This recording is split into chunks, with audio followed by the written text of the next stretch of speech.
Hey guys, this is Fiction Life. How are you all? Please support to subscribe this channel for watching new interesting stories. So in this video, we will see second part, what if Harry Potter embraced the dark to defeat Voldemort. Here is short summary. Forced to confront the limits of light magic, Harry turns to the darkness within, risking everything to gain the strength needed to destroy Voldemort once and for all.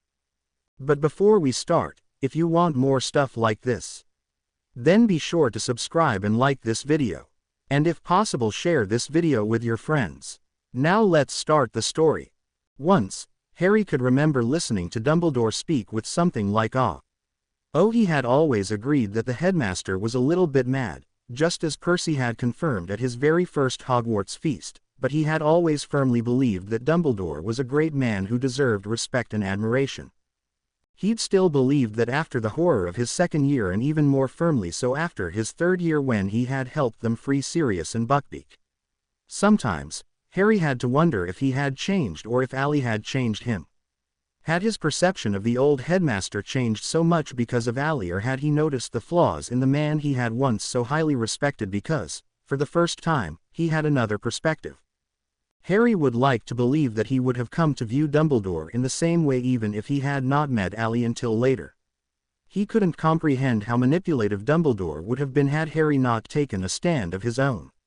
It wasn't something he wanted to waste his time thinking about, but sitting in the Adata student office with Dumbledore just across the desk, there were a lot of thoughts tumbling through Harry's mind that seemed to have come to a head. Dumbledore didn't seem to notice the silence or the distraction of Harry's thoughts. He was watching him with such a thirst that Harry only then realized that the old man had truly been worried. His eyes roved over him, checking for scratches, wounds, any sign of what might have landed him in the hospital wing for 2 weeks. McGonagall had clearly done a good job of keeping the headmaster in check. The way he was looking at Harry, the absolute relief at seeing him alive and unharmed, could only mean that he honestly hadn't managed to get in to see Harry while he was unconscious. It was Harry who finally broke the silence. It had been a long time since the two had last spoken, and it had been even longer since they had spoken with complete honesty. Actually, Harry couldn't be sure Dumbledore had ever been completely honest with him. There had always been secrets that Dumbledore held back, things he hadn't felt Harry was ready for. There were still things he was holding back. If it had been up to Dumbledore, Harry doubted he'd yet have any idea what a Horcrux was or how to go about finding them, let alone destroying them. He felt that was significant information that he could have been using for months to fight back against Voldemort, perhaps even years. I don't really remember what happened, Harry began, if that's what you wanted to know. It is, Dumbledore conceded, but it is not all I wish to know. Do you remember when I asked you about my mother when I was in my very first year here and you told me that I wasn't ready to know the answer? Harry asked. I do, Dumbledore acknowledged with a nod of his head. And I stand by what I said. You were not ready to know at the age of 11 that there was a prophecy about you and that it was the reason for Voldemort coming after you. Did you think I'd blame myself for my parents' death or just spend the rest of the summer brooding over my fate? Harry wanted to know. Then he changed his mind when Dumbledore opened his mouth to explain. No, don't answer that, it's done. Let's just look at it this way, you can ask but I can't guarantee I'll answer. That didn't seem to please Dumbledore, but he also seemed to recognize that his own words and advice were being used against him. His first question was an interesting one Harry hadn't actually been expecting. Sometimes, with the way they all grumped about him, they forgot that he truly was a brilliant wizard. You stole a Horcrux from the vault of Bellatrix Lestrange, did you not? Hermione and I went with Malfoy when he visited his aunt's vault, Harry conceded. There was concern about what curses she might have left behind and he wanted a little extra muscle. Not a lie, exactly, but it wasn't the answer Dumbledore was looking for. Harry, the headmaster sighed, looking older and more tired than Harry had ever seen him. If you know something, anything that might help me uncover what Voldemort has done, you must tell me. Why? It wasn't the first time Dumbledore had said something like that, and it wasn't the first time Harry had ever questioned it, but it was the first time he felt he might get an honest answer, or at least an answer. Why is it so important you know when I'm the one supposed to kill him? Because I don't want you to have to make that choice, Harry. There are things you don't know, things you don't understand about Voldemort and what I suspect he has done. It wasn't like Harry had been very patient to begin with, but he was quickly losing what little he'd come prepared with. These things I don't know and understand are things you are refusing to tell me. You show me a single memory to give me something to think about, and then you wonder why I ask questions, why I seek answers elsewhere. Harry, Dumbledore began, but Harry cut him off. I've known about Horcruxes since the beginning of last summer, Harry informed the headmaster. I inadvertently walked right in on one of Voldemort's darkest secrets, and though I only caught a glimpse, it was enough to get one word. Horcrux, Dumbledore correctly guessed. It took us months to figure out what one was, months in which you've had the answer but were too afraid to share it. Do you know, I almost feel sorry for you, Harry said, suddenly changing tracks. You've become so secretive, so sure that what you are doing is too much for others to handle, that you have become nothing but a lonely old man. Tell me, sir, is there anyone you trust? Dumbledore's eyes widened ever so slightly, and he once again made to protest or speak in his defense, but Harry wasn't finished. I have spent years putting together a team I can trust. I have trained with these people, shared my secrets with these people, I have trusted them to have my back when the worst is occurring. These are the people I call friends, Professor, people who I know will never tell my secrets and share my same desire to save the wizarding world. Some of them I would never have thought could be trusted, but they have worked to earn my trust just as I've had to work to earn theirs. Right now, sir, I trust Draco Malfoy more than I trust you. At least I know where I stand with him.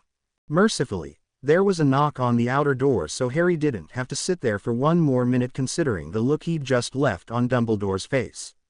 He couldn't have looked more surprised if Harry had actually leant across the desk and slapped him. As tempting as that idea was, Harry did have some restraint. I'm sorry, Professor Dumbledore, that'll be Abby's next appointment. As polite as possible, Harry rose from his chair and motioned toward the door. Dumbledore hesitated, but Harry closed off his expression, making it very clear they were done and that if Dumbledore wanted to get some answers he was sure as hell going to have to give some first. The poor first-year Hufflepuff on the other side of the door let out a startled squeak when Dumbledore pulled open the door and swept out, robes fluttering behind him in a very dramatic fashion. Don't mind him, Harry said cheerfully, he just didn't get the news he was hoping for. And he motioned the girl inside before closing the door lightly behind her. Won't be a sec, I'll just grab Abby. Barely had the door closed behind Abby before Hermione was taking him by the arm and tugging him over to Luna's desk. I think I've figured out what this does, although why Voldemort had it I'll never know. I'm not even sure how he knew it existed. Harry just sort of looked at her blankly, waiting for her to realize that she'd started that conversation seemingly halfway through and that he had no idea what she was talking about, having only just entered the room. The gold sphere from the hospital, she exclaimed excitedly. Luna and I have figured out where it came from and how Voldemort got it. Just not why he'd have thought to look for it in the first place, Harry supplied the last of her explanation. Exactly, she told him brightly. You remember that cave with all of the old Department of Mysteries workers? The one with all of the weird traps and the most fascinating collection of research and books. Yes, Harry confirmed slowly, still not quite following. Well, that, she jabbed a finger at the copy of the writing Luna was poring over, was described in one of the texts we found. Voldemort must have looked for it after he got into that cave. The curse breakers at Gringotts found it 100 years ago, Luna supplied. They handed it over to the Ministry, but they didn't have any idea what it was, so they put it in some museum to gather dust. Sounds about right, Harry nodded. So Voldemort found some reference to it and went looking for it. My question is why? What's it supposed to do that he wanted it so badly? Exactly what it did, Hermione said in a suddenly quiet voice. It created an impenetrable ward around St. Mungo's that no one, no magic, could get through. I think it was supposed to stop you, Harry. But it didn't, he said. I went straight in just as I always do. I know, Hermione agreed. But Allie couldn't get in. Whatever allowed you to get in is special about you. And you've no idea what? Harry guessed. Not a clue, Hermione replied, sounding far too cheerful for such a statement. But we're going to find out. Research was something Hermione understood and, Much like the manner in which she'd tackled the search for a way to destroy Horcruxes, she was going to tackle this with a great deal of enthusiasm even in the face of frustration. It was good to see that despite all she had been through, a little of the bookworm he'd first met was still able to break free now and again. Harry didn't make it back to the couch and his journals before Emmy and Stephanie walked up to him and looped their arms through his. "Can we borrow you?" Emmy asked. "I suppose so. Where are we going?" Stephanie pointed to a place on the map and Harry closed his eyes and tried to picture it in his mind. "That is where Horace Slughorn lives," Stephanie explained as they waited for Harry to fix the location in his mind. He was a lot less likely to burn them if he had a good idea of where they were going before he tried to leave. "The old potions master." "The very same," Emmy confirmed. "He's been hiding out all over the country, constantly on the move, but we finally managed to track him down. Let me guess, we're going to see if we can't pry the uncorrupted memory from him." Although most of the memories they had copied from Dumbledore's collection had been straightforward, the one Slughorn had provided had obviously been tampered with. As the memory as it was didn't tell them anything more than they already knew, its corruption hadn't been something they were too worried about. Now that the destruction of the Horcruxes seemed a very real possibility, they were once again eager to get a look at the true moment from all those years ago. They arrived just in time to see the house Slughorn was staying in go up in flames, the roof seeming to leap free of the walls. All three of them were knocked backward by the force of the blow, but they were on their feet an instant later. "Ow," Stephanie complained, rubbing her elbow. "Guess we're right on time, then." It was the first fight Harry had been in since the incident at St. Mungo's, and if either Emmy or Stephanie hesitated, chancing glances at him, he didn't notice. He was already striding around the house, following the sounds of shouts and spell fire. An older, portly man who must have been Slughorn seemed to have been caught sleeping, if the striped pajamas and slippers were anything to go by. He was being held by two burly Death Eaters that matched Crabbe and Goyle in stature, while a third was interrogating him. Harry cut down the third Death Eater without a word of warning as twin spells shot past him on either side, knocking the other two out cold. Emmy and Stephanie hurried to restrain the two living Death Eaters while Harry stripped the one he had killed of his wand and his anonymity. He didn't recognize the face under the mask, but someone at the ministry would track down his relatives. "You all right?" Harry asked Slughorn once he and the girls were sure they were alone and that there weren't any more Death Eaters ready and waiting in the shadows. "Perfectly fine," Slughorn replied, straightening his pajamas and his robe before bending to pick up his wand. With a casual wave of his wand, the flames engulfing his home vanished and Harry was left looking at a perfectly ordinary house. The whole explosion had been an illusion, an attempt to fool the Death Eaters. "Neat trick," Harry commented. "Do you know why we're here? I'm guessing not just to save me from being captured and taken to you-know-who." When Harry said nothing, Slughorn sighed and invited them inside. There were only a few personal items in the house and a lot of things that certainly didn't belong to Slughorn. He appeared to be squatting in a Muggle home. "Did Dumbledore send you?" Slughorn demanded as he busied himself making tea. "He doesn't know we're here," Harry assured the old potions master. "Though given what Sirius and Remus have told me about you, chances are he would have tried to send me eventually." Slughorn made a sound that might have been agreement but could just have easily been offense. Harry laid a glass vial on the table and looked Slughorn right in the eye. Slughorn's face twitched, betraying his nerves. "It won't help you," he sighed, sinking into a chair. "It's far too late for that. Now, more than ever, Harry wanted to get a look at that memory. Let us be the judge of that." They stared at each other, neither willing to back down. Harry didn't even blink. Finally, after what felt like minutes had passed, Slughorn reached for the phial and uncorked it. Grabbing his wand, he placed the tip to his temple and drew it away, trailing a silvery smoke of memory behind. Directing it into the phial, he jammed the cork back into place and pushed it across the table to Harry. "I'm so sorry for the part one played in this." Harry just nodded. They left without drinking any tea, and it wasn't until they were back in the Adata offices viewing the memory that they realized just how wrong Slughorn had been. His memory told them everything they needed to know. 7. There were only 7. Petunia Dursley was not having a good day. In fact, she'd been having a lot of bad days lately. An unfortunate flurry of snow had stranded Dudley at home and Vernon hadn't been able to get safely onto the road for work. Maybe if it had just been her and Dudley stuck inside all day things wouldn't have been so bad. He'd gotten a lot better at thinking of others and she knew they could have spent a lovely day bonding while watching terrible soaps on telly and eating freshly baked pie for lunch. But her husband was stuck home just as Dudley was and he seemed to think that it was the fault of Harry for landing them in such an awful little town where it snowed and people actually took days off for the weather. He'd spent the morning lounging about the house in an amiable mood, reading the last of yesterday's paper and watching a bit of the morning news. Come lunchtime, however, his constant complaining was getting on everyone's nerves. Tempers were short and she'd already had to stop Dudley once from saying something he'd later regret. Actually, she wasn't too sure on that, but she figured it was safer for all if she just kept her two men apart. Lunch was eaten in relative silence, broken only by the occasional complaint from Vernon about the money he was losing by sitting around all day. Petunia chose not to point out that she would have been perfectly capable of working if he didn't keep interrupting her every time she sat down to write her column.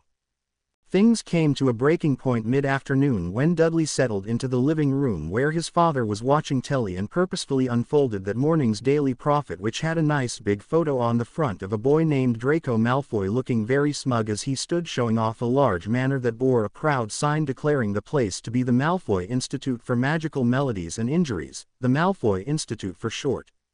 Petunia's lips pursed and she immediately glared at her son as she plotted a way to quickly remove the offending object from the living room before her husband noticed. It was a lot easier than squinting to read the article, which would no doubt make mention of the massacre that had very nearly claimed the life of her nephew. That had not been a good fortnight, and it was at least partially responsible for the animosity that currently existed between her husband and son. Petunia had just decided on a scurry and snatch technique when Vernon glanced over at his son, doing a double take when he realized that Dudley was voluntarily reading a newspaper and then suffering whiplash when he realized what kind of paper he was reading. "What is that thing doing in my house?" he bellowed, launching from his chair intent, no doubt, on grabbing the paper from Dudley's hands and throwing it in the fire. "It came this morning," Dudley said coolly, pulling the paper out of his father's reach. "Poor owl needed an hour to recover before it could go back out in this weather."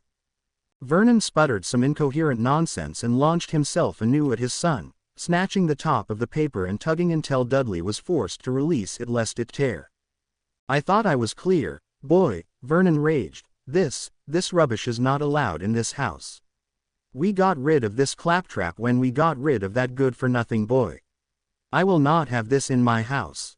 Fist scrunched tightly around the paper, Vernon made to lunge for Dudley once more, but Dudley was quick on his feet these days and he darted easily out of his father's reach. Petunia had finally had enough. "Vernon," she shouted in horror, "stop. No. You gonna hit me, Dad?" Dudley demanded. "Go on then."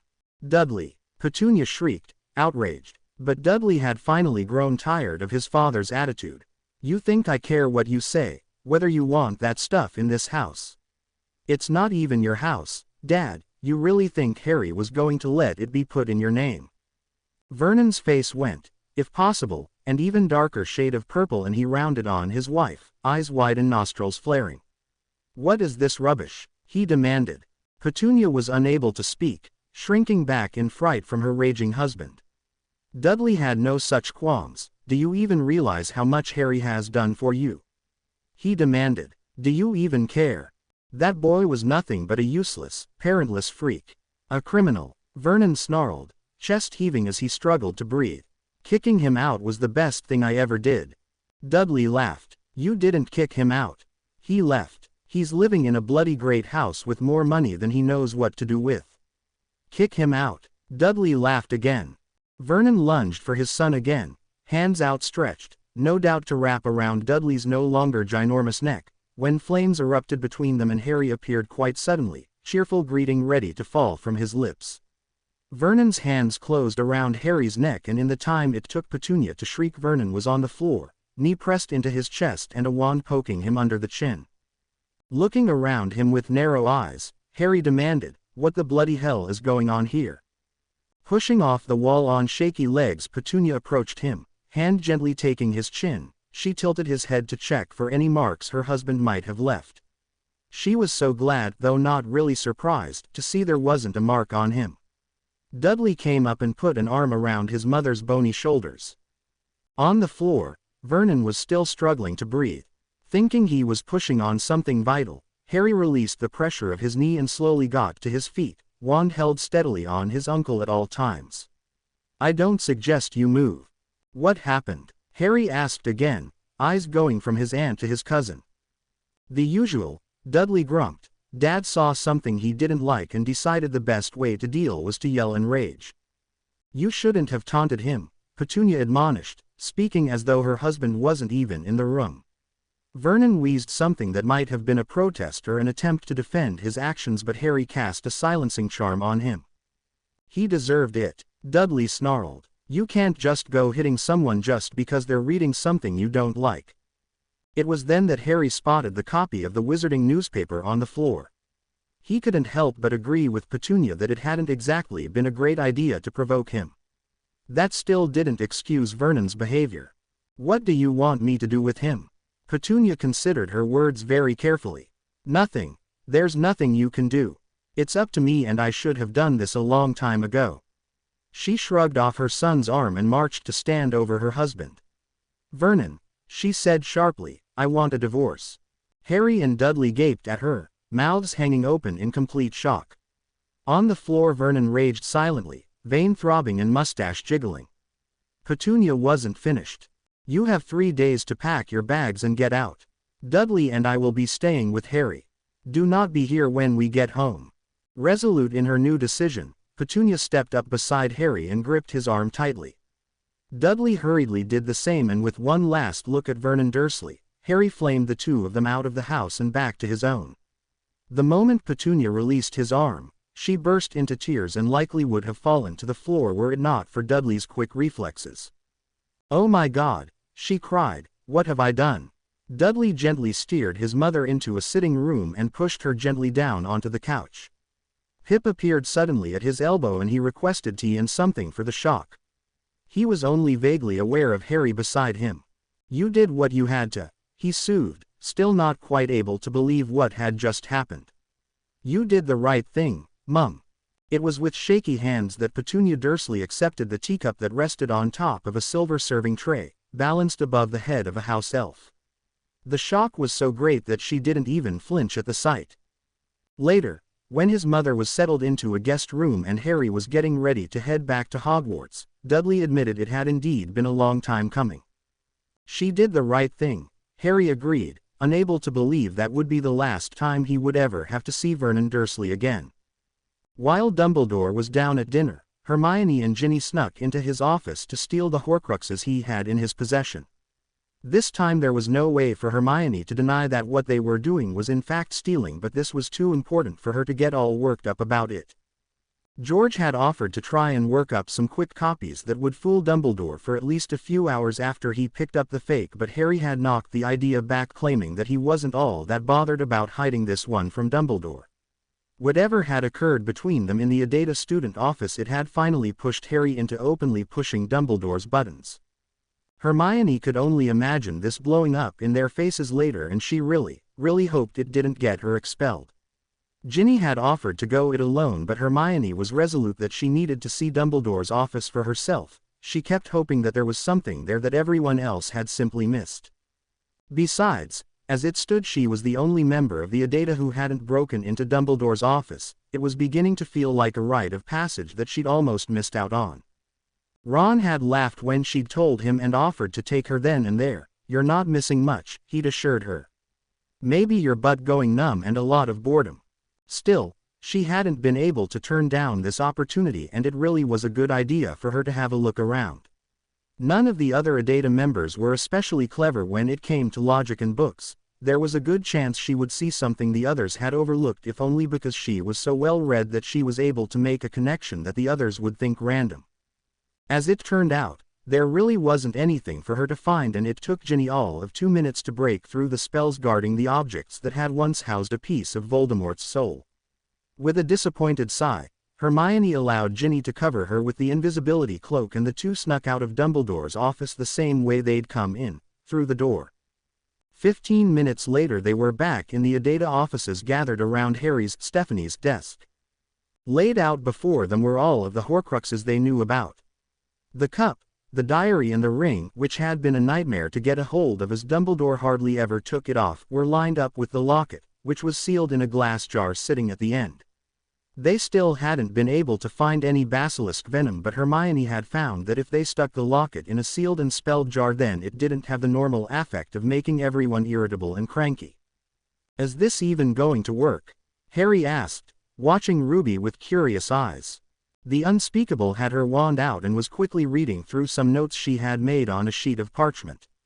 I have no idea, she admitted. The Department of Mysteries has just as little information on Horcruxes as everywhere else, but they did have a spell that's supposed to track souls through the veil. You can do that? Hermione was surprised to hear that. Nope, Ruby replied brightly. No magic we know of is capable of piercing the veil between life and death, but Allie and I tweaked it a little and we think it will work to detect souls here. Of course we still don't know if it will actually work to detect pieces of a soul, but we don't exactly have anything to lose. And on that cheerful note, Ruby tucked away the sheet of parchment, rolled up her sleeves and motioned for Harry to open the jar and tip the locket onto the table. With a swift jabbing motion Ruby commanded, Anima Revella. At first nothing seemed to happen, but then slowly, as she held her wand steadily pointed at the locket, the tip of her wand began to glow a sickly red. Slowly, so as not to lose her concentration and break the spell, Ruby moved the tip of her wand to point at the cup. As it was the last object they had destroyed, she had hoped that it would be the most likely to show what Sirius had dubbed soul residue. The tip of her wand faded to orange and then flared red again when she moved it back to the locket. Brilliant, Harry declared, reaching to put the locket back in the jar. As his hand crossed the path of Ruby's wand, the tip flared and with a cry, Ruby dropped her wand onto the floor. The spell broke off, but her wand started to smoke hopelessly, vibrating across the floor before it exploded, sending splinters of wood into all of their legs. Blisters were forming on her hand where her fingers and palm had gripped the wand. She hardly noticed. Like everyone else, she was too busy staring at Harry in horror. Oh, Hermione exclaimed suddenly, using the tone of voice Harry had come to recognize as her. I've just realized something brilliant, tone. What? Harry demanded. It could mean anything. It's hardly like you've tested it before. Oh, we tested it, Sirius said ominously. Rubes and I tested it dozens of times on people whose souls we knew were intact, and even once on this poor bloke in Salem who had half his soul destroyed in a research accident at the American Ministry. If someone got in the way of the spell, it stopped working, Ruby explained, quietly. It couldn't track two souls at once. Harry felt cold all over. The way they were all looking at him, eyes filled with pity, was not something he was prepared to handle. This just couldn't be happening. Surely what they were suggesting couldn't be true. Surely it couldn't even be possible. Objects, they were supposed to be objects, not living things. But as he thought about it, Harry couldn't actually remember having read that anywhere. It had never said that the objects used had to be, well, objects.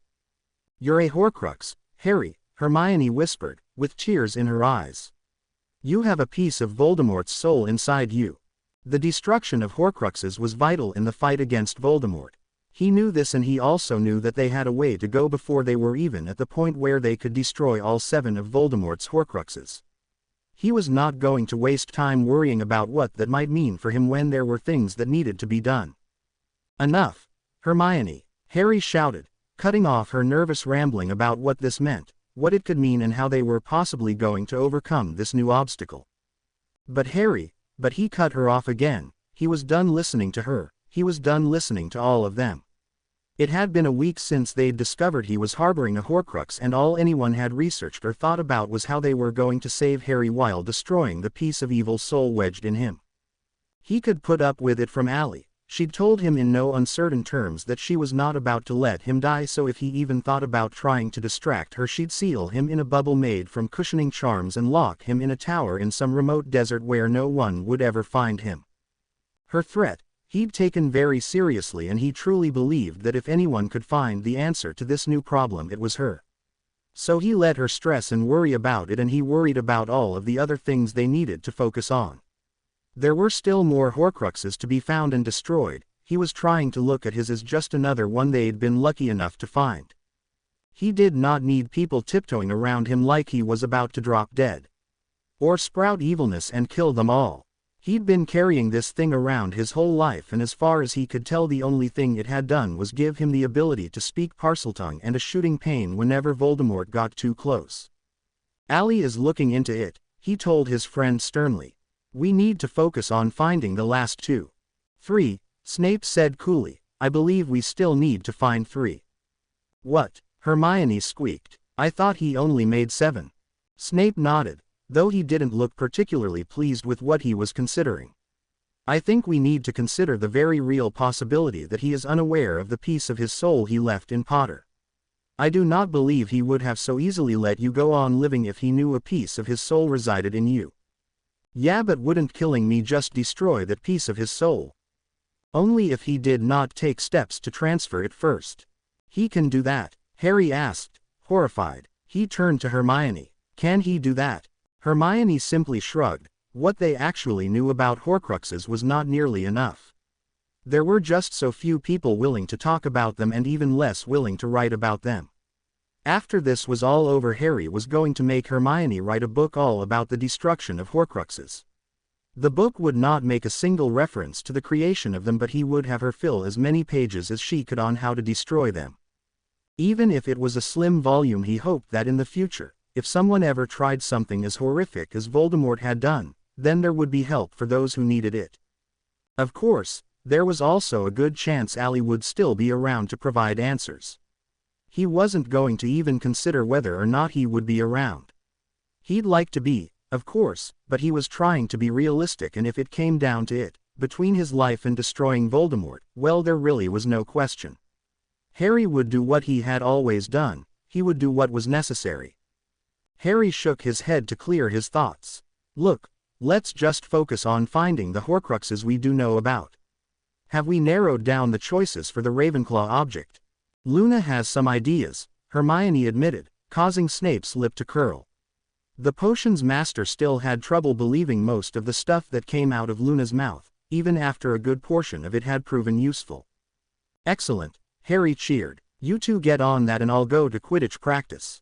Happy to have an excuse to get away from Hermione's pitying looks, Harry almost skipped out of the Adata offices and back up to Gryffindor Tower. This was the first time Madame Pomfrey was letting him play Quidditch, and even though it was just practice, it still felt good to be doing something as simple as playing a sport he loved with friends. His good mood saw him all the way up to his room and back down to the entrance hall, now in his Quidditch robes with his broom slung across his shoulders. He passed a few people who smiled and said hello, and even a few who looked like they might be heading out to watch them practice. Practice turned out to be exactly what he needed to clear his mind. He got properly dirty in all the muck, and it was a bit of fun tossing the quaffle around and catching the snitch. For an hour he didn't have to think about Voldemort or Horcruxes or the possibility that he would never see his daughter grow up and get to enjoy her own game of Quidditch. He just played the game. It helped that Alicia was a lot less fanatical about winning than Oliver had been. She, like Harry, loved to play the game. That's not to say they didn't like winning, just that Alicia didn't stress them all out and try to drown her sorrows. His reprieve didn't last long, but he hadn't really been expecting it to. He was still in the shower when Ron came looking for him with Daphne in tow. Harry stuck his head out from behind the shower curtain, hair sticking up more than it usually did, thick as it was with shampoo. Daphne had taken a seat on the ledge by the window and Ron was leaning next to her. "Can't I shower in peace?" he grumbled, ducking back inside to rinse his hair. "Snape's been called to another meeting," Ron explained. "Sounds like wherever they're going there won't be wards. Guess I can forgive you then." He shut off the taps and stuck his hand out of the curtain. Towel. A warm hand that could only belong to Daphne pressed his towel into his hand, and a few minutes later he was dressed and ready to go stalk Voldemort. 30 minutes later he was wondering why he'd even bothered to shower in the first place. The three of them were lying on their fronts, slowly sinking into the mud as ahead of them in a field Voldemort was issuing orders to a select few of his Death Eaters. They were using some of Fred and George's extendable ears to try and hear what was being said, but so far they hadn't gotten any closer to figuring out just why this meeting needed to take place in the middle of a muddy field in darkness. "I'm not getting anything," Ron grumbled, spitting out a mouthful of mud. "I could be home in bed right now." "You're on prefect duty," Daphne reminded him. "You traded your last shift with Hermione so you could help Fred and George remember." Ron grumbled something that might have been a complaint about her even remembering that and shifted to try and get more comfortable. Mud squelched around him and Harry felt it oozing its way under his clothes. "Is that Nagini with him?" Harry asked suddenly, lifting his old pair of omnioculars to try and get a better look. "Weird place to take a snake." "That's the snake that almost killed Dad, yeah," Ron murmured. "Think old Voldy'd notice if we killed her." Ron looked over at him to share a grin, but Harry had frozen. Mouth hanging open, lenses trained on the large snake. "I think I killed that snake," he muttered under his breath, eyes trained with singular focus on the writhing body at Voldemort's feet. Harry could remember perfectly the night he had awoken from a dream in which Nagini had been attacking Arthur Weasley. He could remember very clearly the feeling of fangs breaking skin and the thirst for violence. That whole experience he'd been aware of because he was inside Voldemort's head, and that's where Voldemort had been at the time of the attack. It had essentially been like Voldemort was directing the attack from within Nagini's mind, not just as though he were a passenger like Harry had been. He'd been in Nagini's mind. Perhaps he had always been there. "She's AF ******ing Horcrux," Harry muttered in disbelief. He punched Ron sharply in the arm, causing his best friend to yelp around a mouthful of mud.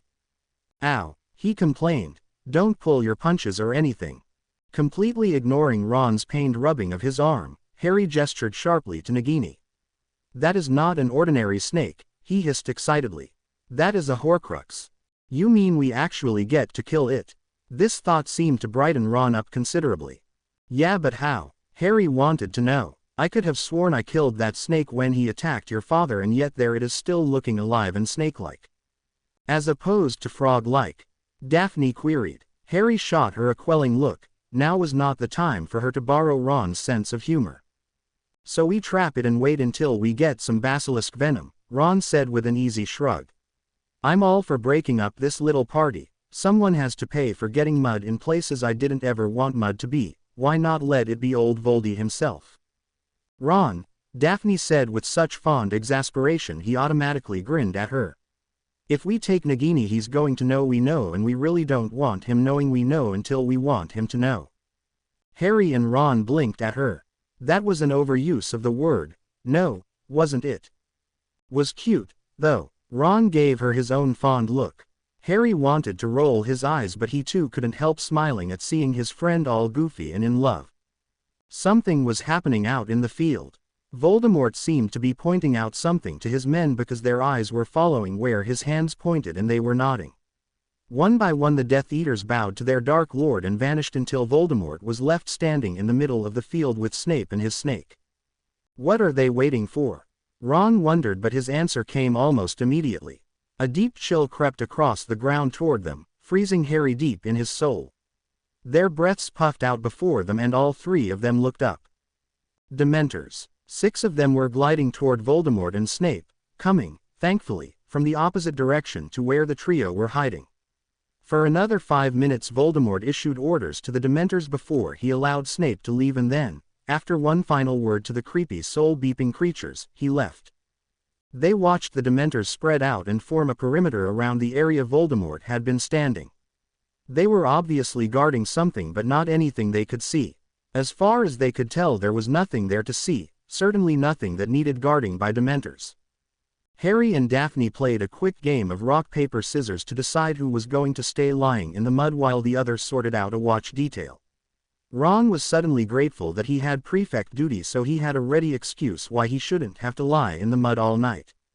Harry lost, of course, and grinning cheerfully, Daphne disappeared with Ron just moments behind her, and Harry settled in for a long and boring night.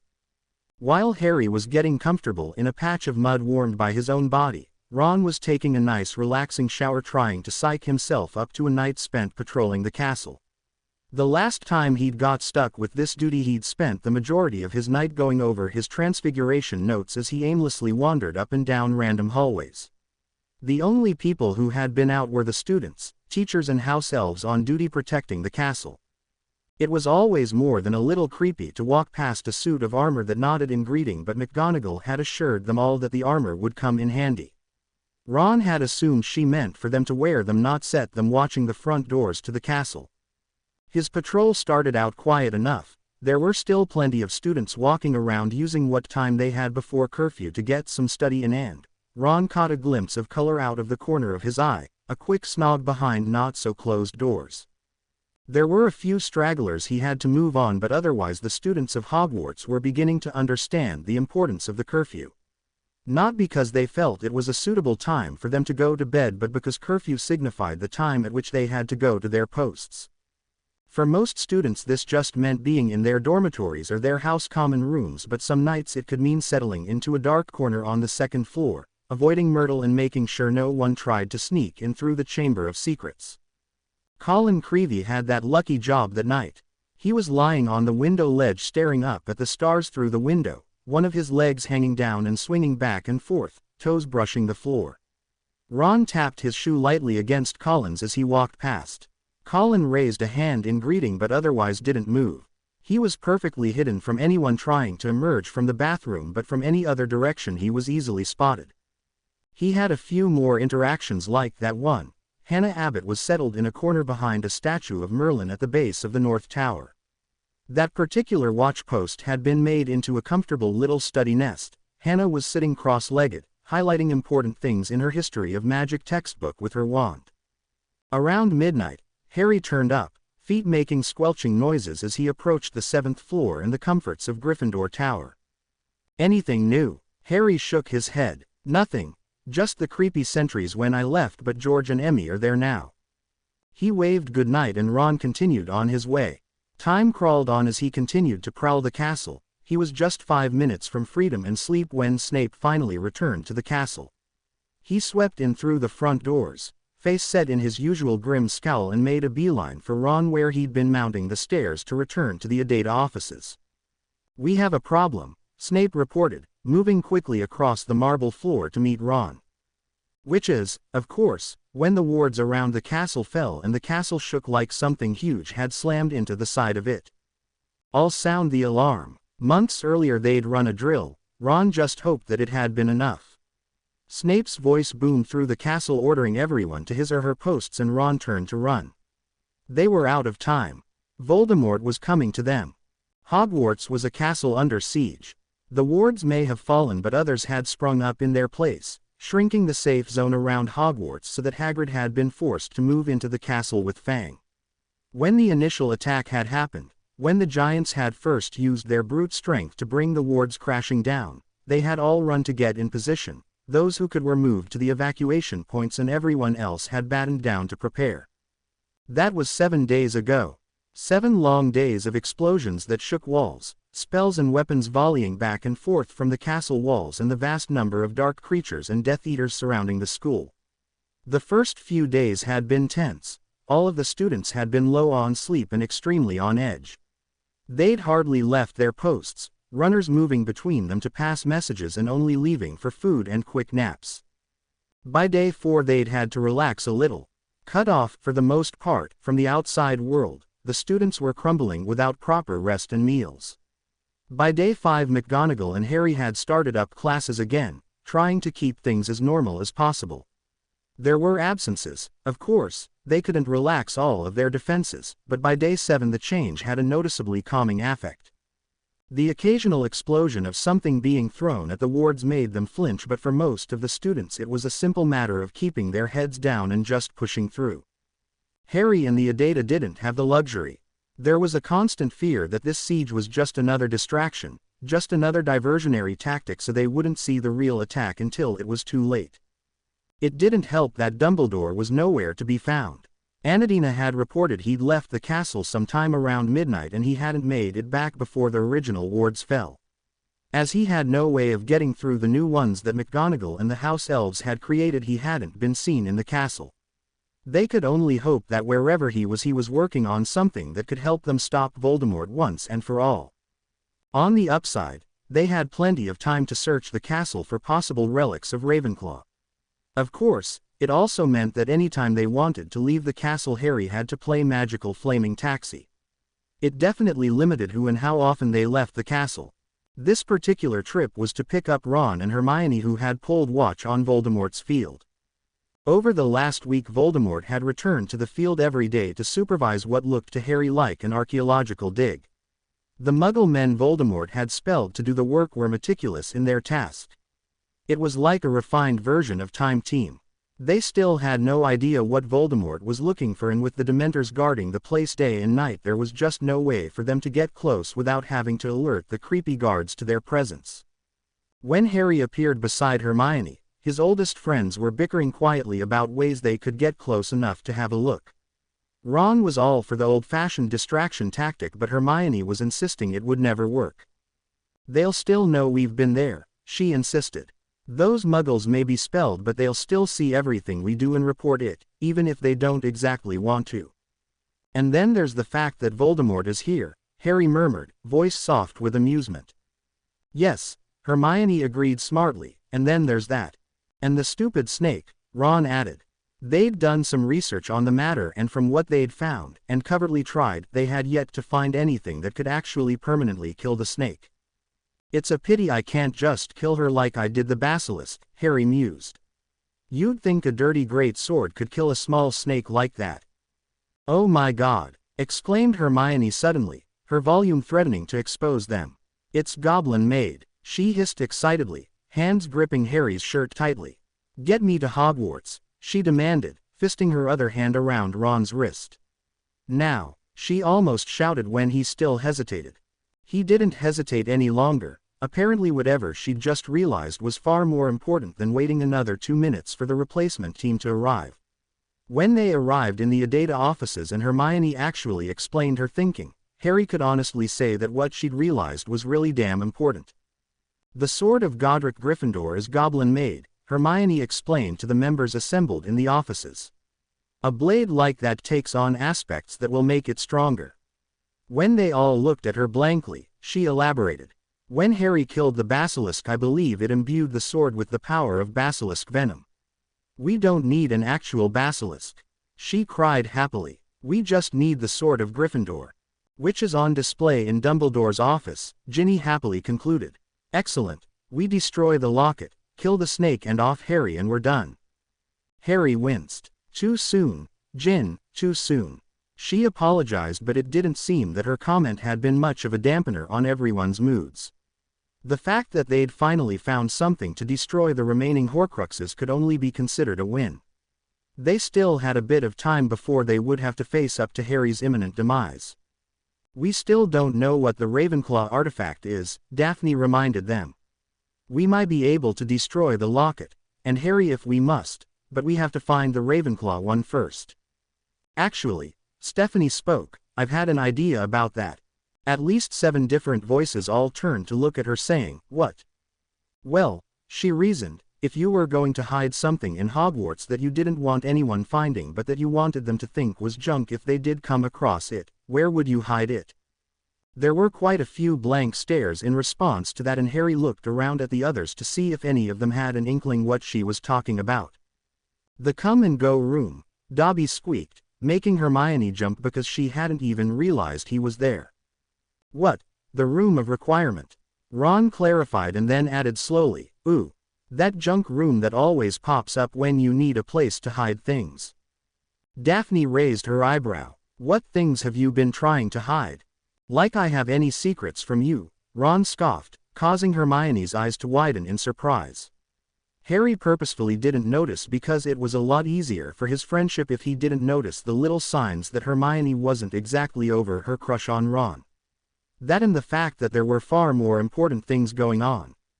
"Moving on," Harry said on a laugh.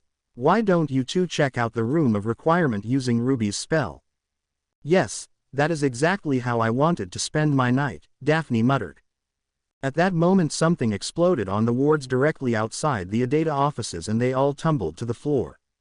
The unmistakable sound of masonry giving way heralded the destruction of the ward, and swearing the group started running for the door. McGonagall's voice was already booming through the castle, directing students back to their posts. There was just one more ward between them and Voldemort's forces, and this one hugged the outside of the building so closely that there would be no more trips to the greenhouses.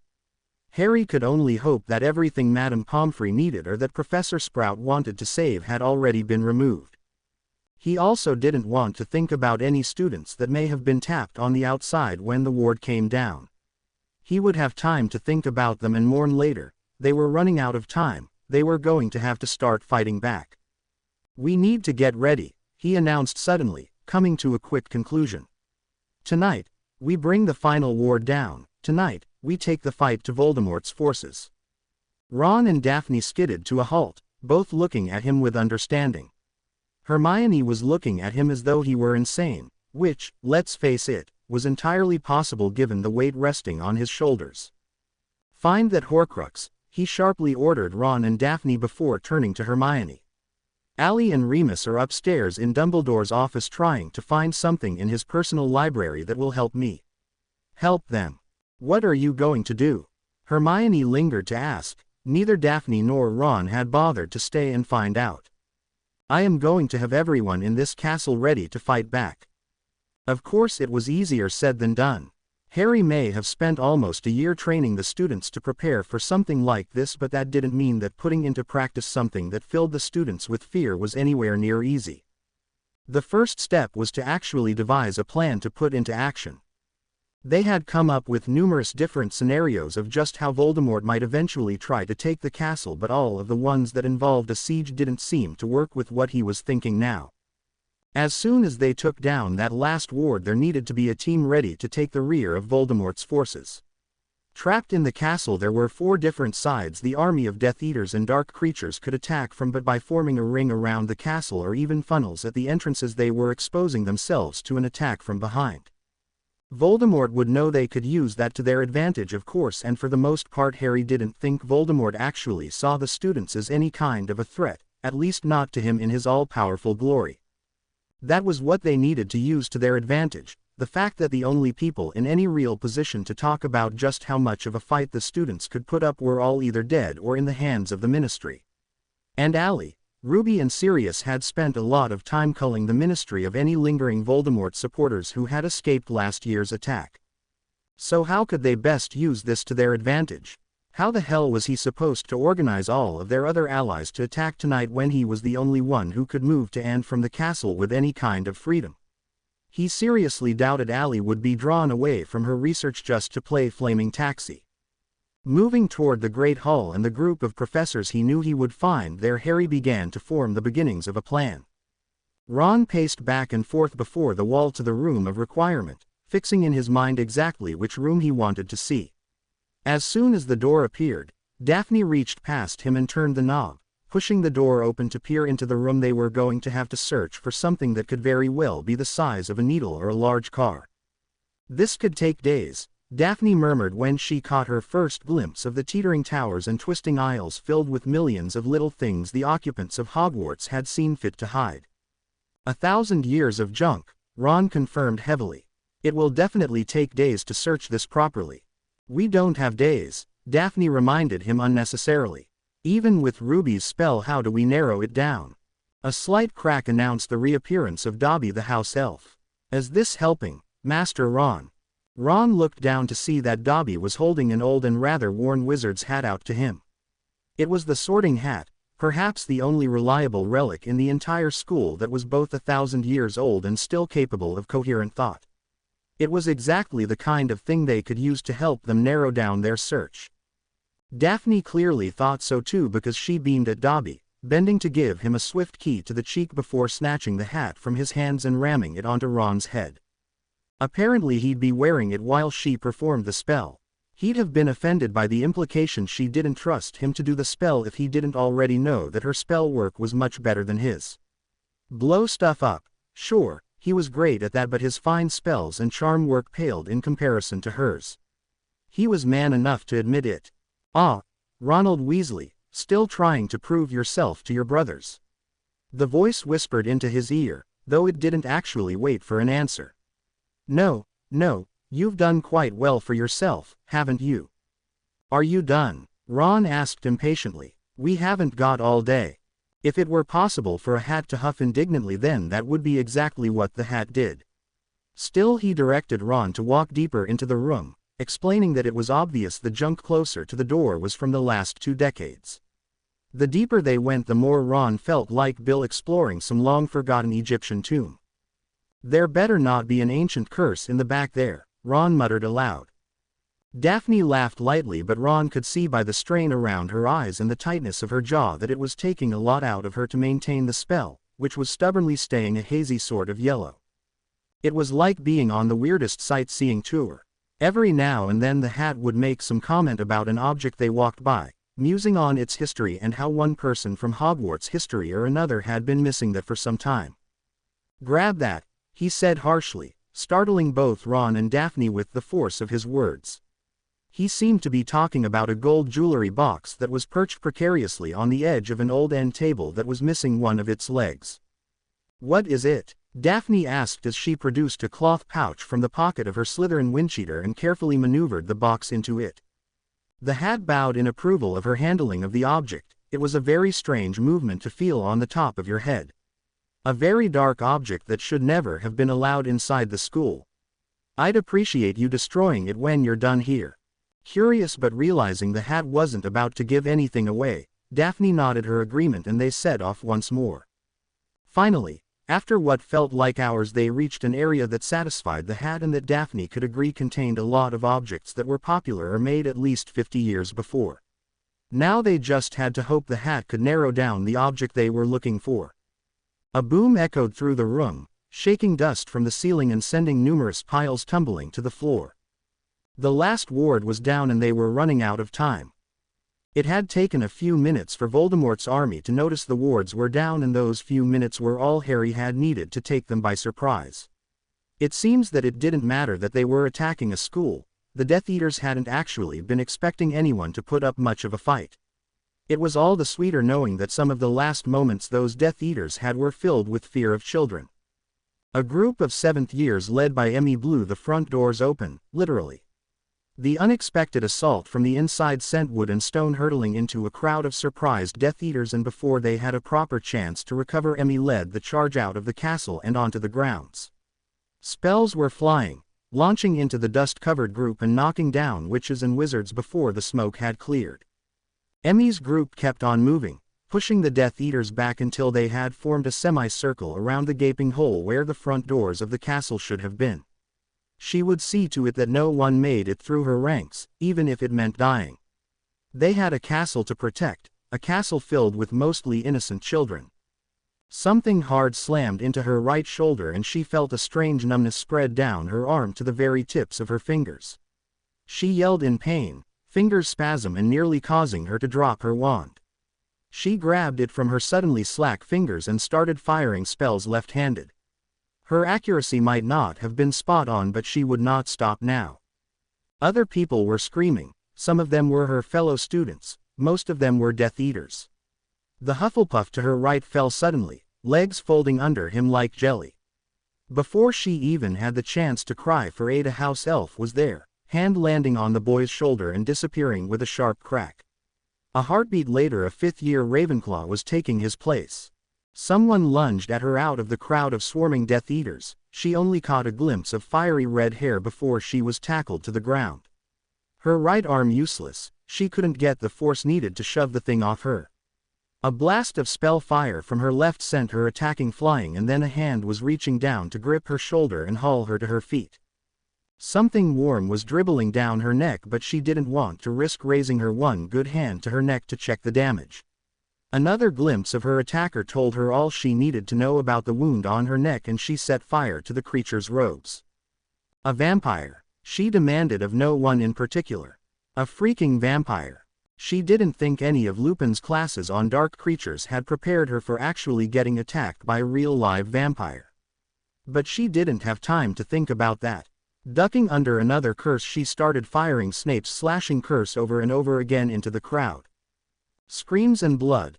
That was the backdrop of battle, that was the scene that would play over and over in her nightmares for years to come. When the 7th year next to her fell, she knew there was no chance of him getting back up. Molly Weasley was not a killer. She was a mother, though, and as a mother she would fight to the death to protect her own. When the first Death Eater fell at her hands, the spell slamming into his back before he even knew she was there, she had felt remorse. The second one had her feeling guilt. The third Death Eater she killed she felt only fury. A blind rage took over and she slammed an unforgivable into the laughing man with so much force that he was thrown backward even as his heart stopped. She had no time for tears, only anger and the need to protect those of her children who still lived. She could not afford to look to the ground where Percy lay dead beside her, glasses askew, wand frozen in stiff fingers. Stephanie had never been a fan of trolls. There was an incident in her first-year summer holidays that no one ever talked about, but it was safe to say that she would never again be able to think of trolls without shivering. Of course, that was before she'd come face to face with one on the lawns at Hogwarts.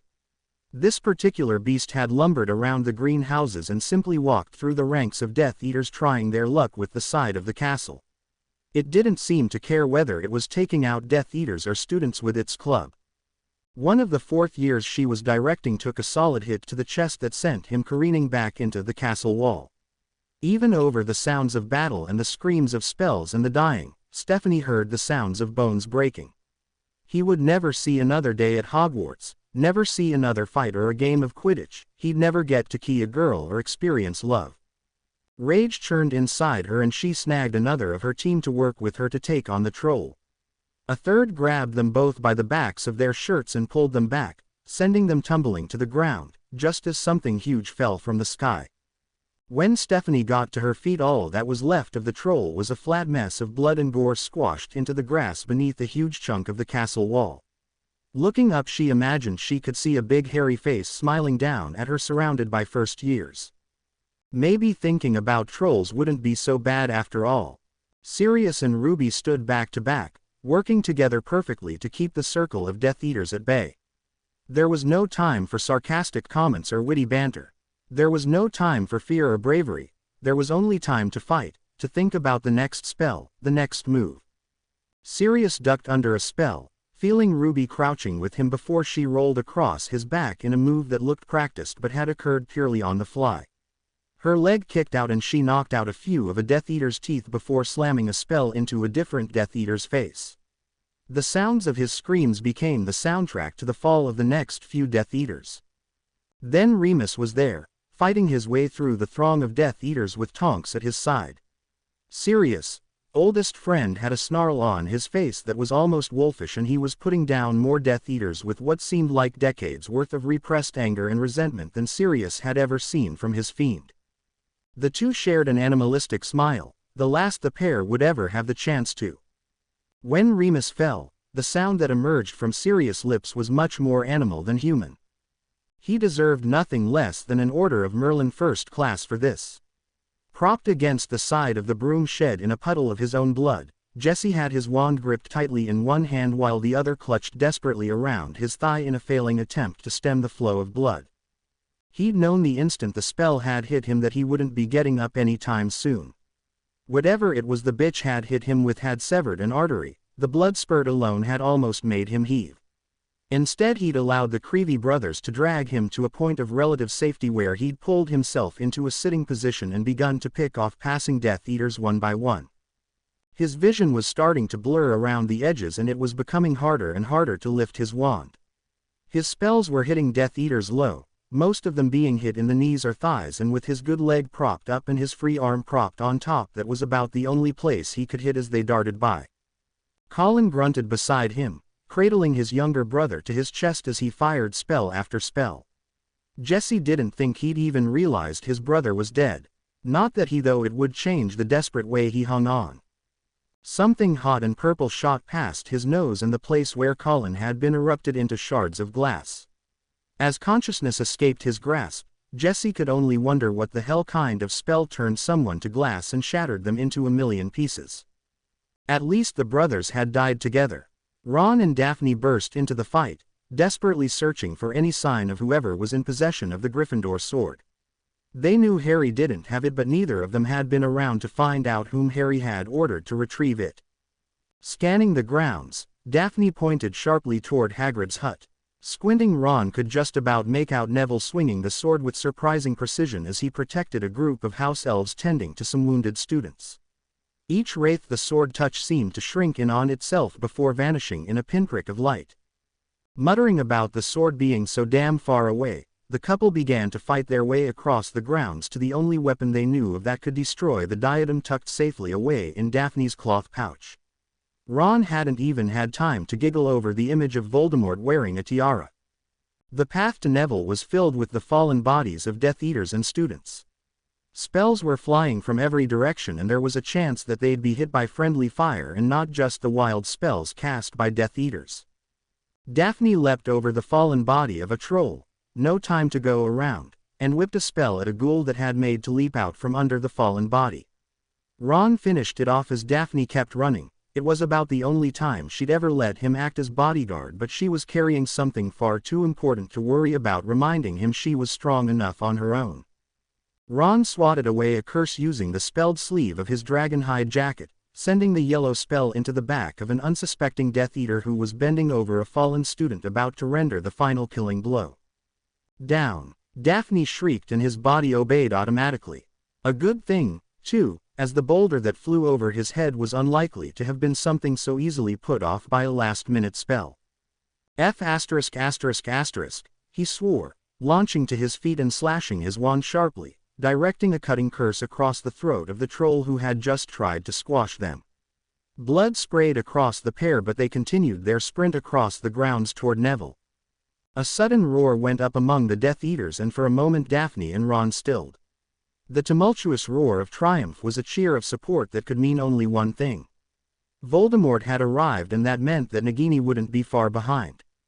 One at a time, Daphne hissed back at him, as though she could read the temptation on his features despite the fact that running ahead of him meant she couldn't actually see his face. It was scary how well she knew him sometimes. 6 dead Death Eaters. 2 dark creatures and a deep gash to Ron's cheek. Later they were leaping through the fading smoke of the last wraith to arrive at Neville's side. "Here!" Daphne practically shouted, pulling out the pouch and shaking the contents onto the grass. "Stab the tiara." Neville had come a long way from the forgetful round boy Ron had first encountered on the Hogwarts Express. He didn't even stop to question it, just lunged forward, driving the tip of the blade into the peak of Rowena Ravenclaw's lost diadem. The tiara broke apart, releasing a beeping cloud that dissipated into the air. 2 to go, Ron murmured. "Let's go get us a snake," Daphne agreed. Ron took the sword from Neville and turned to dart back into the fight. He had no idea how they were supposed to find one small snake in all of this, but they had to try. Finding Voldemort was obviously their next step. It was easier if they didn't think about what that meant for Harry. Harry was going toe-to-toe with what remained of Voldemort's inner circle. He thought. It was a little bit hard to tell what with the masks they insisted on wearing and the fact that Harry and his friends had already killed quite a few of them. Whoever was under the mask was putting up a hell of a fight, that was for sure. Harry was stronger, though, and faster. It was only a matter of time before one of his spells hit home and the Death Eater crumpled to the grass. He didn't stand around to enjoy his victory. He charged a pack of werewolves who seemed to be of the same ilk as Greyback had been. Their spells and actions were just as feral as could be expected. Despite the lack of the full moon to drive them to shift, they were perfectly content to feast on the flesh of fallen students. It was a sickening sight to see, an end that no one should have to face. Harry took a great deal of pleasure from destroying those werewolves who gave people like Remus a bad name. He doubted any of the kids Tonks was housing at Grimmauld Place would ever consider being like that, not if they were shown kindness and compassion that had previously been lacking from the magical world.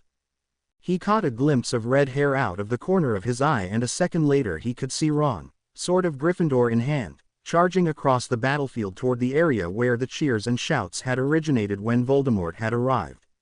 Harry knew by the way his best friend was charging through the fighters that he would make it to Voldemort before Harry could dispatch with the werewolves. He would just have to get there as soon as he could and occupy Voldemort while Ron and Daphne took care of Nagini. Twin redheads and a suddenly burst through the ranks of the pack and George nodded over toward his younger brother. "Go!" he shouted. Harry barely took the time to nod before he spun on his heel and tore after his best friend. He trusted the Weasley twins and Abby to handle the werewolves. He could have flamed straight to Ron's side, but running afforded him a better view of what he was charging into and gave him the chance to kill a few people on the way. He blew apart a brother and sister and launched over their fallen bodies. The sight that greeted him made his heart stop, and for a moment time seemed to slow down. There was Ron, sword swinging down to bring an end to Nagini as Daphne battled a vampire. There was the unmistakable flash of green careening toward Ron's unprotected back. There really was no need for thought. After all, what better way to die than protecting your friend and saving the world? He flamed, putting himself between Ron's back and the deadly spell in the space of a heartbeat. His last thoughts were filled with hope for the future. 7 days ago, when he had first left the castle, Dumbledore had every intention of seeking out another of Voldemort's Horcruxes. He'd left the castle determined to rid the world of one more evil object and to help Harry in the only way he felt he really could any longer. Things, of course, had not gone according to plan. He had barely made it into Hogsmeade when a sound like thunder echoed around the village and a fantastic light display lit up the night. The ground beneath his feet rumbled and he turned back to look toward the castle with his heart beating a terrified race in his chest. The wards around Hogwarts had fallen and he was sprinting back toward the castle as fast as his frail body would allow. But he was old and, though unwilling to admit it, quite sick, and he hadn't made it far before he saw a golden light snap up and over Hogwarts, forming yet another ward. One he had not even known the castle possessed. Then he had rounded a bend in the road and his heart had very nearly stopped. He had passed through not 5 minutes before and then it had been quiet. There hadn't been any strange sounds or movement that had put him on his guard. What he'd seen upon his return was a completely different story. Pressing as close to the new wards as possible were dozens of giants, Death Eaters and more dark creatures than Dumbledore had ever seen in one place. Worse, though, they were organized. He had never, in his many years, seen an army of such scale with so many different species filling ranks and looking organized. The sight was almost as bad as the knowledge that they were gathered under Voldemort's orders to take the school. Dumbledore couldn't help but wonder what the scene would have looked like had Harry not insisted on turning the students into such a force.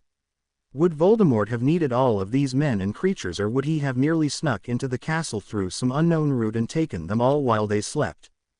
It took him a while to confirm there was no way for him to slip through this new ward, and even longer for him to decide whether or not to continue on with his plan for the evening or to go in search of aid. He felt certain if he went to the Ministry or even to the Order they could have people ready quickly to fight back. He was equally certain that Harry would have already taken those steps. He had no way of knowing how, but he was forced to acknowledge that Harry was a force to be reckoned with. He was clever, strong, and he had certainly built up a wealth of skills that Dumbledore could never hope to learn about. He made the decision to turn his back on the fight Voldemort was beginning and instead continued on his journey to destroy another Horcrux. This, he knew, would be of far more help to Harry than simply running to the Ministry or the Order. That decision seemed like days ago now, even if the reality was much more likely to have been hours. Getting to the cave Voldemort had once seen as a child had been simple enough, and though the small swim had been taxing, his desire to rid the world of Voldemort and save Harry had given him the strength to push through the pain. He had barely paused when the wall demanded a blood sacrifice, and it had only taken him moments to discover the little boat chained to the shore. He'd taken the slow journey to the middle of the lake as a chance to recover his breath and his equilibrium after the cold of the ocean swim. He was tired and bone-weary, but he knew what he was doing was right, that it had to be done. His faith wavered slightly with the terror that came from the knowledge that he had to drink the poison in the basin. He could see no way around it, and it was too late to send for help. He wasn't sure anyone would even come. But Dumbledore believed in his research. He believed that what he was doing was in the name of the future and the safety of the wizarding world. He strongly believed that his faith would get him through, would push him to continue drinking even as the unknown substance destroyed his mind. The first cup was easy, though it didn't come without pain or fear. The second was harder, the third harder still. The fourth, He dropped twice back into the basin before he could drink it. He would never remember the fifth. He would never know the sixth. Albus Dumbledore would never know that the real Horcrux had been stolen long ago. He would never know that it was stolen by a Death Eater and recovered by the Son of One, both desperate to stop Voldemort and his reign of terror. He would never know that Ron Weasley had once lay in this very place, or that he had survived only because he had surrounded himself with people who loved him. Albus Dumbledore would never understand that by standing alone he made himself vulnerable to death. He would never get to know a world without Voldemort.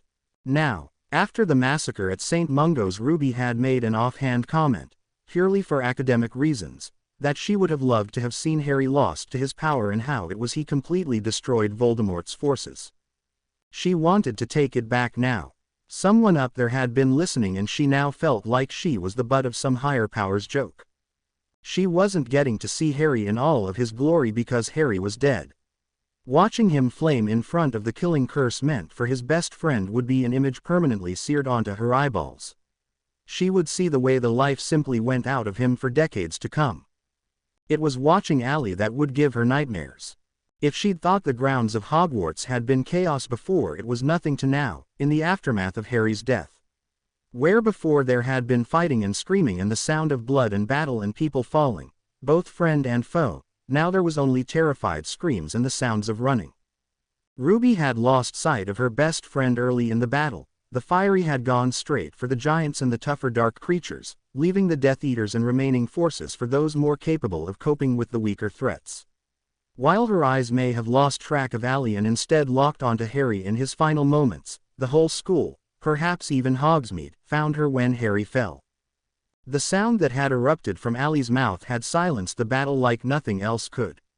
It was more animal than human, more song than words, but the sound had crept inside Ruby's very soul until it made her feel as though she could never be happy again, as though a very part of her being had been ripped away. The haunting sound of anguish had carried across the battlefield, driving students and Death Eaters alike to their knees. Ruby had felt tears streaming down her cheeks before she was even aware she was going to cry. The air filled with the last gasping breaths of those who lay dying and the mournful song of a phoenix without her mate. And then Voldemort began to laugh. Later, Ruby would wonder if perhaps Voldemort was no longer human enough to feel the cry of the phoenix, that perhaps he hadn't realized just what it was he was inciting. His high cold laugh cut through the phoenix song, and Ruby could only watch, struck rigid with terror and awe, as her best friend exploded in a fiery ball of flame that shot 30 feet into the air and just as far in a full circle around her. Allie's clothes simply crumbled away, even the dragon hide unable to withstand the temperatures of her flames. She stood, a burning pillar of flames in a circle of charred remains. Anyone unlucky enough to be in her path had died instantly. Ruby could see the hulking form of a troll simply drifting away as the wind caught the ashen remains. And then Allie began to move, and finally Ruby was able to force her body to obey commands. Her hands reached out and she grabbed her husband with one arm and a seventh year by the other. "Run!" She commanded with such certainty that the seventh year was off like a shot. Demonstrating one of the many reasons she'd married him, Sirius flung a spell into the air, creating the glowing form of an owl in the sky. The creature's wings spread and it swooped over the grounds. It was a sign to retreat. Everyone had heard the rumors about St. Mungo's by now, and as she turned and ran, Ruby could see members of the Adata and those they tutored scrambling away from the approaching form of their old Dada professor. Encouraged by Voldemort's laughter, a number of Death Eaters began to fight again. The creatures that had not felt the phoenix song were only too eager to chase after the retreating students. Allie cut them all down. She moved so fast it was impossible to guess where she would be next. The violence she used in cutting down her opponents was horrific, and the picture it was building in Ruby's mind of the night Harry had arrived at the hospital was making her sick. Still she ran. In this state, she didn't trust that her best friend would recognize even her in amongst her enemies. Sirius reached down to haul a young girl to her feet, and only as he encouraged her to move quicker, did Ruby realize the robe she wore marked her as a Death Eater. She looked petrified, tears streaming down her face, and it was that look of fear that saved her from Ruby's wrath. She couldn't have been more than 17. Something sharp dug into her side and she stumbled. Heat blazed up her chest and down her leg. She didn't want to look down, afraid of what she might see. Sirius didn't look either. He scooped her up into his arms and continued to run toward the safety of the castle. Emmy's defensive half-circle was open to let the fleeing students and adults in. Her team was expertly picking off any Death Eaters or dark creatures in pursuit. It was Emmy who took down the young Death Eater Sirius had dragged to her feet, catching the terrified young girl in the chest with a killing curse.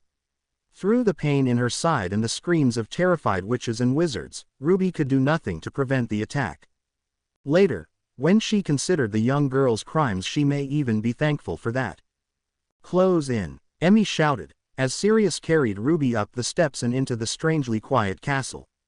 "I want to see," Ruby sputtered, blood bubbling up her throat to dribble down her chin. Knowing she wasn't talking about the wound to her side, Sirius carried Ruby over to a window where he could sit her on the ledge and tend to her while she watched what was happening in the grounds below. Allie hadn't made it to Voldemort yet, seeming content to take out all of his men first. The castle grounds were a mess, and though she couldn't see it all in the growing darkness, Ruby knew that come morning the grass would be soaked red with blood or burned black where Allie had waged her war. Ron and Daphne were still outside. Beyond Harry's back, Ruby had seen Ron cut through Nagini with the sword of Gryffindor, and the knowledge that Harry was dead meant they could finally kill Voldemort. It looked like that was what Ron and Daphne were trying to do. They fired spells at the Dark Lord, but he dodged and skillfully blocked almost all of them. The ones that made it through his shields barely seemed to leave a mark. As Ruby watched, Stephanie joined them, and then a lanky figure Ruby thought might have been a boy called Dean. Then the Longbottom boy joined the fray, and another girl Ruby didn't know.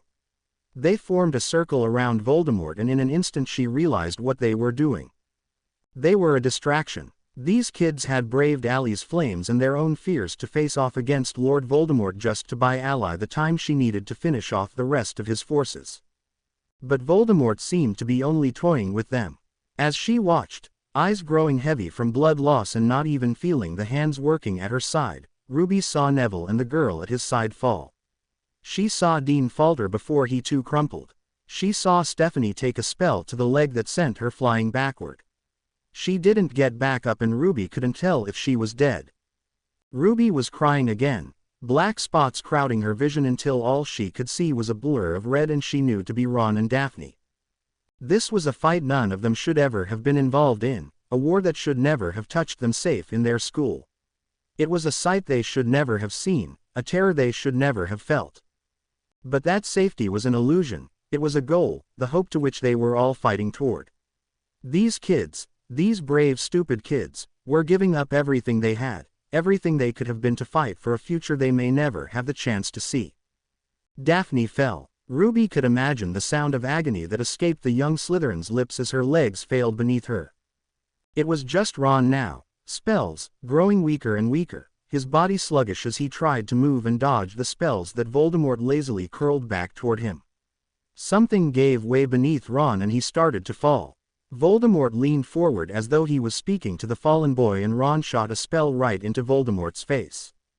Voldemort reeled back, whipping his wand in Ron's direction, and Ruby wanted to close her eyes, to block out what she knew was about to be the spell that ended Ron's life.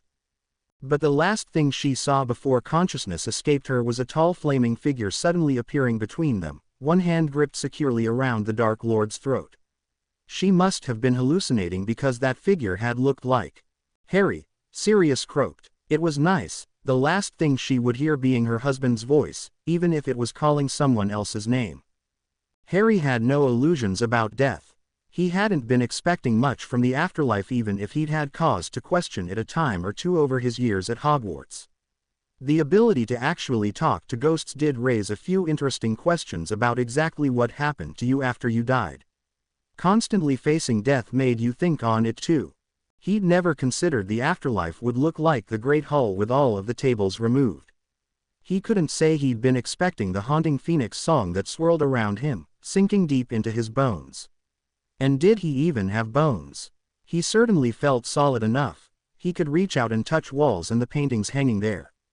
He looked up at the ceiling to see the sky was a marvelous display of color. It was like looking at a perfect cloudless night, so many stars scattered across the sky, he even thought he could see the twisting spiral of a galaxy. It was warm too. The comfortable heat of phoenix fire permeated the room until Harry could imagine it was a snowy winter night and that he was preparing to snuggle down in front of a roaring fire with Allie. Allie. He hadn't even gotten the chance to say goodbye, hadn't had more than a heartbeat to make the choice. It had been the right choice, maybe not the best ending he could have asked for, but dying to save your best friend and to give them an actual chance at defeating Voldemort, that was definitely worth dying for. Only this wasn't anything like he imagined death would be. There wasn't anyone passing judgment on him, no one directing him toward a light where he would spend the rest of eternity watching over those he loved with his parents until the time came for Allie to join him. There wasn't even a black hole waiting to beep him down to hell for all of the lives he'd taken. Even if those lives had been taken in defense of others. Harry looked down and away from the ceiling and found that sometime during his musing a table had appeared. It was an old and heavy wooden piece covered in scars and burns and a dinner spread. Harry blinked just to make sure. The plate and goblet didn't disappear, and with nothing better to do Harry sat down, picked up the knife and fork and started in on the warm roast dinner. This definitely didn't feel like death. Harry. The sound of his name breaking the steady calm of the Phoenix song surprised him. What surprised him even more was that the voice was familiar. Albus Dumbledore had appeared out of thin air beside the table. The old headmaster was looking around the room with the same scrutiny Harry had done moments before, he just looked less confused by what he was seeing. Harry gestured to the seat opposite him, wondering at the sudden appearance of the headmaster. There were a lot of people Harry imagined seeing upon his death, but Dumbledore wasn't one of them. The startling realization that Dumbledore might actually be dead only occurred to him when the man sat down and Harry saw that his previously withered hand looked healed. "You died," Harry said with some surprise. He thought the death of the great Albus Dumbledore would have made it through the wards around Hogwarts. "I did," Dumbledore agreed. "I jumped in front of a killing curse meant for Ron," Harry informed Dumbledore. It seemed like the right thing to do at the time. The right thing. Harry wondered why he even bothered with the pretense of confusion. They were dead. The least the old man could do was be honest. "Don't," he said sharply. "You know why I had to die, why not do it saving someone I love?" "Ah," Dumbledore murmured, shifting his gaze away from Harry to seemingly study the floor beside the table. "You were aware of your possible nature as a Horcrux?" Harry nodded. "I was." He chewed thoughtfully on a mouthful of roast potato, considering his next words very carefully. "We were wrong." Dumbledore looked surprised by this news. Harry enjoyed being able to surprise the old man, even in death. It was nice to know he could still get his kicks from the same things. He just really wished this truth were something he could have come to know before he jumped in front of the killing curse. He doubted it would have changed his mind any or made the decision any different, but knowing what he did now he may have hesitated. "A little. I haven't been a Horcrux for a very long time, sir," Harry announced. "Funny how none of us considered that." "How so?" Dumbledore looked merely curious. There was no hidden agenda here, no slight crinkling of his eyes to suggest that he had known this fact all along. It eased something inside of Harry, a fear he hadn't even known he was harboring. It was strange, the clarity death could create in a person. All of these things Harry had always known but never had the time to acknowledge were suddenly forefront in his mind. Connections he would never before have been able to make because there were other considerations to take into account. All of these things just occurred to Harry as though he had known them all along and was only now just bothering to think about it. He thought he better start at the beginning, though. "When I was a baby, Voldemort did create a Horcrux on the night of my parents' death. It wasn't intentional, which I suspect you always knew, but a piece of his soul was stored in me." Dumbledore nodded, acknowledging this as nothing he hadn't already known. "When I was 12 I almost died from basilisk venom, and as you know that is one of the few things that can destroy a Horcrux." "You were suggesting that the piece of Voldemort's soul was destroyed the night you rescued Ginny Weasley from the Chamber of Secrets?" Harry shook his head. "Not destroyed. No, I don't think it was enough to destroy it, but Fawkes did something that day that I wasn't expecting." "Tell me, sir, what do you know of human Phoenix?" Much to Harry's surprise, Dumbledore's eyes didn't widen, his jaw didn't slacken, he didn't even stiffen as though he had suddenly come to a startling conclusion. He remained completely and utterly unaware of what Harry was referring to. It was simply mind-boggling. Harry had always suspected that if anyone would know the true extent of the abilities of a phoenix, it would be the man Fawkes chose to spend his time with. Clearly he had been mistaken. A human can be imbued with the power of a phoenix if they undergo a number of magical circumstances. First, the human must survive the killing curse. Second, they must be poisoned by basilisk venom, and third, they must be healed with phoenix tears mixed with phoenix blood. Dumbledore was so still, Harry thought he might have died all over again. His eyes were narrowed in thought and his hand had frozen midway through stroking his beard. It was actually quite a comical sight, but Harry didn't think laughing would improve the situation at all. He refrained, though it was a tough choice. "I am a phoenix, sir. I'm not capable of housing a Horcrux, not properly. The day Fawkes changed me, the part of Voldemort's soul in me grew very weak. It never had the strength to influence me, not after that. It was locked away in some distant part of my mind where I could barely touch on its power, and it certainly couldn't interfere with mine." The implications of that sent Dumbledore reeling. All of those times he had treated Harry coldly or distantly because he feared Voldemort might even then be watching. All of those times he had shut Harry out were for nothing. The idea that the choices Harry had made, the violence and the death he had been a part of, were choices he had made with no influence from a piece of Voldemort broke Dumbledore's heart. He could have handled things so differently if only he had known. If only he had listened when Harry had repeatedly tried to tell him, when so many others had tried to tell him. "I'm so sorry, Harry." Dumbledore's voice broke over his words, choking on regrets as he was. Harry shrugged. It seemed somehow petty to hold a grudge now that he was dead. There was that clarity thing again, making him see that, although he had been wrong to do so, all of Dumbledore's actions had been done out of love. A twisted and manipulative version of it, yes, but he had honestly believed that what he was doing was for Harry, that it was to protect him. Harry could understand that even if he didn't agree with it. "Then I met Ally. Did you know Phoenix mate for life?" "I did." Dumbledore inclined his head and Harry was struck by how easily past tense just tumbled off his tongue. "She's 300 years old," Harry went on. "Survived a killing curse, nearly died from basilisk venom, was saved by a phoenix. We live a very long time, sir," he added, just in case he hadn't already given Dumbledore enough to think about. "When we, consummated our relationship, it bound us." He held up his wrist to show Dumbledore the flames that showed his connection to his mate. He was momentarily thrown to see that they were still moving, as if showing his proximity to Ally. "It burned us from the inside out, leaving this mark as the only magic that bound us.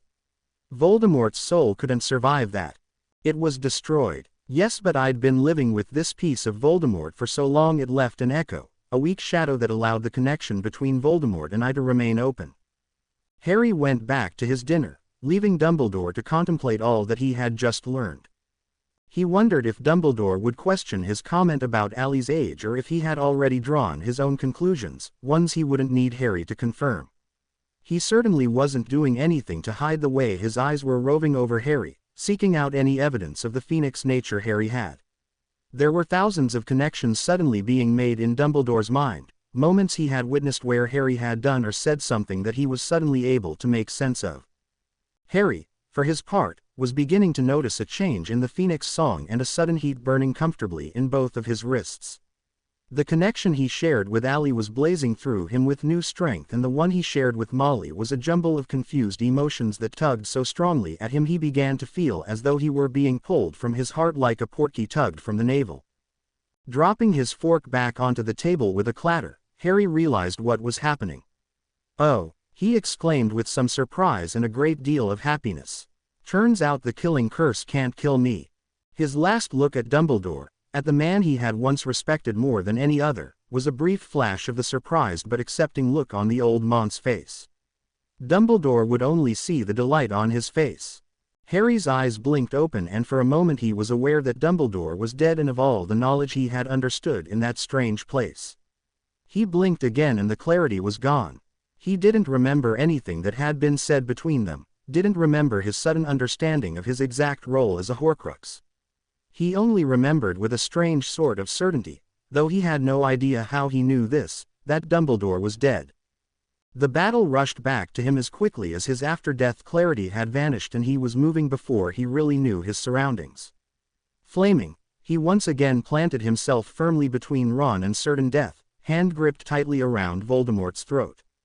He would savor the sudden look of terror on the man's face for centuries to come. There were a lot of things Ron imagined doing with his life. He imagined training to become an Auror, marrying Daphne and having a couple of kids. Definitely no more than 3, because he knew all too well the kinds of trouble 7 kids could get up to when under the same roof. On his more honest days he wasn't all that sure he knew how his parents had coped. He imagined playing Quidditch on weekends and teaching his kids all sorts of jokes and tricks that the twins had once taught him.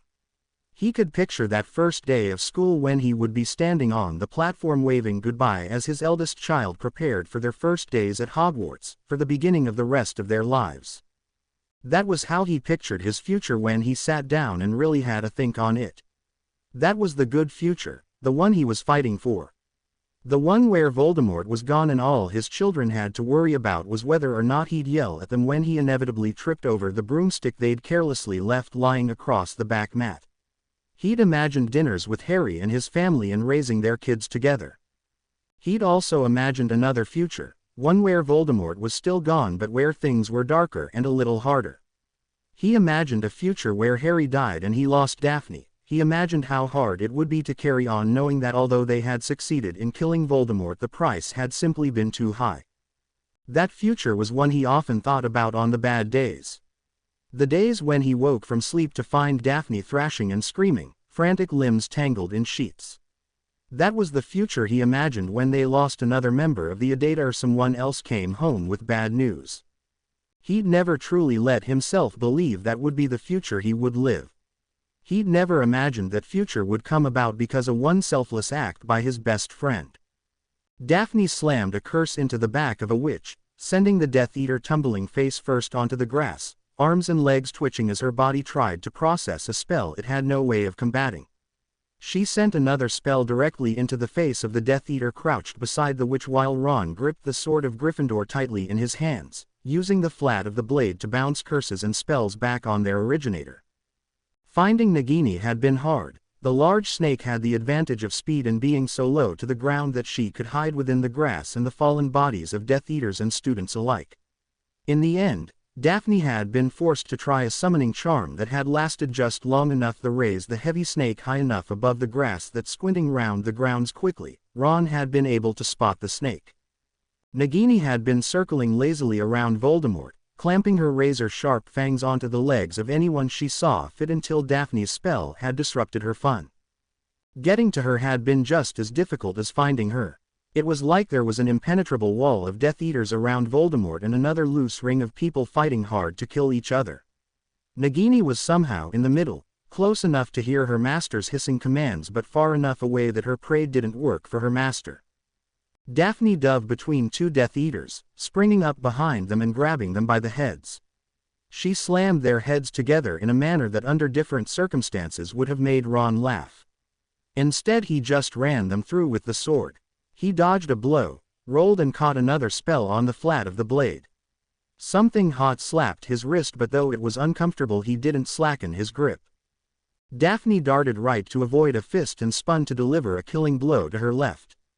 The Death Eater went down in a spray of blood and screams, and Ron stumbled over the fallen body as he lunged forward to strike at Avila, who was aiming a fireball at Daphne's back. The blade dug into her arm rather than severing it, but it served its purpose. The fireball vanished and Daphne spun to fire a killing curse at the creature before she could attempt to enthrall Ron with her magical wiles. They did not have time for him to go all woolly over some creature in the middle of a battle. Duck, stab, stumble, jerk, lunge, stab again, slip, jerk left, lunge again, stab, slash. Ron was lost to the movement, each a necessary step to take him that much closer to his goal. 3 steps ahead Daphne was dancing her own battlefield number, never moving far enough from him that anyone could comfortably get between them, never getting too close that Ron was unable to effectively use the hulking great sword. And then, finally, there was Nagini, lunging up at them as though she could somehow sink her teeth into the sword he held before him. Daphne was far quicker. her spell catching the snake under the chin and driving the snake backward as she struggled to use her powerful muscles to slither back toward her prey. Daphne slammed her boot down on Nagini's body just below her jaw and glanced up and back at Ron. Ron raised the sword slightly, preparing to stab Nagini when two things happened. Daphne screamed and something heavy fell against his back, driving him forward. Even as his body fell, pushed down under the weight of whatever had fallen against him, Ron was focused enough to drive the sword forward through Nagini's writhing body and the ground beneath. A black stain spread from the wound up and down the length of Nagini's body, and she wriggled twice more before her jaws gaped wide and a thick gray smoke drifted from her mouth. The instant Nagini stopped moving, Daphne lurched away from the snake toward Ron and the weight that was pushing him to his knees. He wriggled out from under it, shucking his shoulders until the heavy thing slid sideways. It was only the look on Daphne's face that told him something was very wrong. Slowly, Ron turned his head to the side to see what had fallen on him, and his eyes met the open, unseeing stare of his best friend. Ron's mind went completely blank. He couldn't process what he was seeing. It didn't make any sense. And then a sound like Ron had never heard before, and hoped never to hear again, filled the air and brought the battle to a standstill. It filled his ears and his very soul with a heavy feeling of sorrow that threatened to overwhelm his senses. If he had not already been on his knees, he felt certain that sound would have had him falling. Across the grounds a huge fireball engulfed Allie and all of those standing within 30 feet of her. Ron knew, in that distant part of his mind that must still have been functioning and processing what was happening around him, that he was witnessing something similar to what Harry had gone through at St. Mungo's. Probably worse. Then Voldemort began to laugh and reality snapped back into place. Ron knew what he had to do. Without looking at the fallen body of his friend, he staggered to his feet. Letting go of his grip on the sword, he drew his wand and charged toward Voldemort. Daphne was barely a step behind him. His first spell slammed into Voldemort's frail body with no effect. The skin and bones appearance of the old man was deceptive. Though he must have been at least 70, the spells and experiments he'd undergone gave him the strength and vigor of someone half his age. He parried and dodged the majority of the spells Ron and Daphne sent his way with ease, sometimes not even bothering, allowing the spells to land harmlessly against his body as though he knew they couldn't possibly cause him harm. Around them screams of terror and the sounds of fleeing footsteps filled the night air. Ron didn't waste time looking around. He could guess what was happening. Allie was taking her revenge, and anyone smart enough was getting the hell out of her way. All he and Daphne had to do was keep Voldemort occupied, keep him from running or realizing that all of his Horcruxes were gone, and then Allie could come and finish him off. Stephanie slammed into the ground beside Ron, rolling to her feet and spinning, firing spell after spell as she got to her feet, refusing to give Voldemort the chance to hit back. Her spells were ferocious. She was putting more power into her spells than Ron had ever seen before, and yet she didn't seem to be tiring. Later, when he had the time to think about it, he would realize just how proud he was that this girl he had handpicked had gone toe-to-toe with Voldemort and stood her ground. Dean appeared suddenly behind Voldemort, his face covered in blood and dirt with grass in his hair. His spells joined Ron, Daphne and Stephanie's as he too struggled to get through Voldemort's masterful shields. The most they achieved was a flinch, a slight stumble. One of Dean's spells combined with Daphne's actually cut open Voldemort's cheek, sending blood flooding down onto his robes, but it didn't slow him down. Then Neville was there, Hannah Abbott by his side, their spells joining the four already striking Voldemort. They surrounded him, forcing him to stay where he was, refusing to give ground even as they struggled to avoid or block their own spells deflected or Voldemort's powerful ones. One such spell shot through Ron's shield, tearing the spell down as though it were little more than tissue paper. Whatever spell it was slammed into Ron's chest, dispersing across the spelled dragon hide of his jacket, until the only effect it had was to make him stumble back slightly. Voldemort spun, spell leaping from his wand with ferocity and tearing through Hannah's shield as simply as his previous one had torn through Ron's. She wasn't wearing protective dragon hide, though. She staggered back, clutching at her stomach as tears filled her eyes. Voldemort was still moving. His next spell caught Neville in the face and he went down. Ron knew he would never get up. Tears threatened to blind him, but he blinked them back. Gritting his teeth he continued his onslaught, catching it only from the corner of his eye as Hannah finally fell, one last spell firing from her wand to land on the back of Voldemort's knee. Stephanie was the next to fall. Voldemort's spell slammed into her with such force she went flying backward. Even over the sounds of the battle Ron heard her scream as she landed and the harsh words of agony that served as reassurance that followed. Mother F*******. She was alive but she wouldn't be walking for a while, she was out of this fight.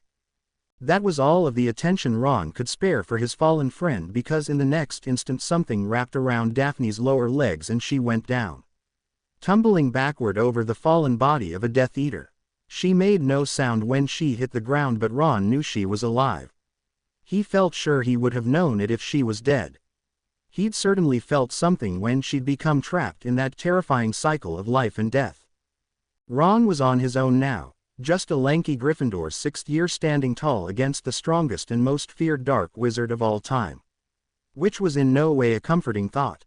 He dodged, ducked and spun to avoid what spells he could, shield as strong as he could make it. It had occurred to him early on that Voldemort was toying with him. There was nothing stopping the Dark Lord from simply hitting him with the killing curse and ending things once and for all. He hadn't though. He'd chosen instead to toy with them all just as Ron and the others had been trying to distract him. Something gave way beneath his feet and Ron began to fall. He managed to catch himself, sharp pain screaming through his wrist as he did. Voldemort leaned over him, mouth curving in what Ron guessed was supposed to be smug satisfaction. Ron shot him in the face with a powerful bludgeoning hex that sent the man reeling backward. Ron slumped to the ground as Voldemort whipped his wand up. This, he knew, would be the end for him. In the instant before Voldemort's mouth moved to form the words of the killing curse, Ron considered closing his eyes. A flash of flames appeared in front of him and for 1 second Ron thought Ali had finally finished with Voldemort's army. But the form in front of him, the one with a hand gripped tightly around Voldemort's neck, was not Ali. It was Harry. And Ron allowed consciousness to slip away, darkness washing out Harry's words. "It's over, Tom," Harry said calmly. "This ends now." Voldemort tried to snarl, tried to speak around the tight grip on his neck that was lifting him from the ground so his toes just brushed the grass. He started to raise his wand but Harry was so tired of the fight, of all of the pain and violence that this ignorant, power-hungry old man had wrought over the entire magical and muggle community. "No," Harry said firmly and twisted his hand. The sound of Voldemort's neck breaking went unheard beneath the other sounds of battle. The way his body crumpled now that his brain was no longer capable of sending proper signals was quiet and almost anticlimactic. The satisfaction of the act was further reaching. Ali appeared at his side, flames tempered now that her mate was back by her side. She was naked and her hair was smoking slightly but she didn't seem to care. Her hand slipped into Harry's and together they looked down at the broken form of the man who had destroyed Harry's life as a child and who had tried again and again since then. Someone approached them, slipping a cloak around Ali's shoulder before coming to stand just as silently over the fallen Voldemort. It was McGonagall. Slowly and surely, quiet spread across the grounds and up toward the castle. Gradually the news spread that Voldemort was dead. There wasn't a cheer, there wasn't excitement over the news. There was just a heavy, tired sigh as finally they were allowed to rest. Tom Riddle, the man who had so despised his own nature, instead creating for himself a name and identity that marked him as the powerful descendant of Slytherin he wanted to be, was finally dead. Peace. In the end they created a whole new cemetery on the outskirts of Hogsmeade. Ringed with a beautiful stone and iron fence, no expense was spared to make the large patch of land a place worthy of being the last resting place of those who died fighting Voldemort and his men. Each grave had a proper headstone, marking the last resting place of someone worthy of remembering. At the center they built a monument to all of the people who had died during the war. All of the people who had lost their lives not just at the Battle of Hogwarts but the St. Mungo's Massacre, the fall of Azkaban and all of the hundreds of other scuffles and battles that were small in scale but not in pain of loss. There were over 1,000 names on that wall, over 1,000 people ranging in age from days to more than a century. McGonagall hired a retired herbologist to maintain the grounds, seeing no reason that the memorial and the men, women and children resting beneath it could not be long cared for by Hogwarts. For many years to come, students on their way to Hogsmeade would leave flowers for their fellow students who had fallen during the war. Neville Longbottom rested beside his parents, together again in the afterlife, as they had never had the opportunity to be in life. His grandmother visited every Tuesday, placing flowers on the grave of her son and daughter-in-law and a new exotic plant on her grandson's. She stayed strong, never once breaking down, bursting with pride and never shying away from the truth of her loss. Her grandson had died at the hands of Voldemort. He had stood up beside his friends and fought with everything he had. The Creevey brothers, like Neville and his parents, were buried side by side. They were young, yes, but not the youngest to be buried in that cemetery. Their headstones told the world proudly and without shame that these two boys had fought bravely in battle, that they were responsible for saving lives and would forever be remembered for their sacrifice. Their parents would have another son, born just 6 months after they passed. Born with magic just as his brothers, he would walk the halls of Hogwarts in the footsteps of his brothers, head held high, knowing that when people pointed and whispered about him that they were talking about his brothers with awe. He'd walk every day past the wall where McGonagall proudly displayed the photographs Colin had taken. Hermione had been the one to make the final decisions of where everyone rested. She'd grouped families together first, knowing that those who died together should have the ability to spend eternity resting together. The students who died were arranged according to which year they were in at Hogwarts. Those who could rested beside friends, those who couldn't were amongst friends they hadn't even known they had. The others who died fighting were arranged in alphabetical order. No one was given special treatment. No headstone told a sensationalized tale. They were honest and heartfelt, telling the truth about the person who rested there. Percy Weasley rested in a quiet corner, his grave always covered with fresh flowers. The words on his stone were simple but honest. He was friend and family, brother and son, and he had died like all of the others, fighting to protect those he loved from a greater darkness. Jesse Jacks, Dean Thomas, Hannah Abbott, Pomona Sprout, Amelia Bones, Remus Lupin. Moony had what was possible the most memorable headstone. When no one was around, the twins and Sirius had worked a spell that revealed a hidden list of some of his best pranks to those who knew where to look. The stone proudly proclaimed for anyone walking by that the infamous Moony rested beneath it, the reason behind some of the Marauders' most dangerous plans, the most loved and well-respected werewolf around. The things people left on his grave ranged from flowers to new pranks developed by the twins and joke products left by admirers and new generations of Hogwarts students who had heard the legends of the Marauders. Fred and George introduced a whole new line of joke products honoring the Marauders. Sirius snuck copies of the book they'd been working on as kids into the castle, leaving them in innocent places such as the library or on a bottom shelf in the Transfiguration classroom. Harry knew all of this. He took pride in knowing the quirks and patterns of the Memorial Cemetery.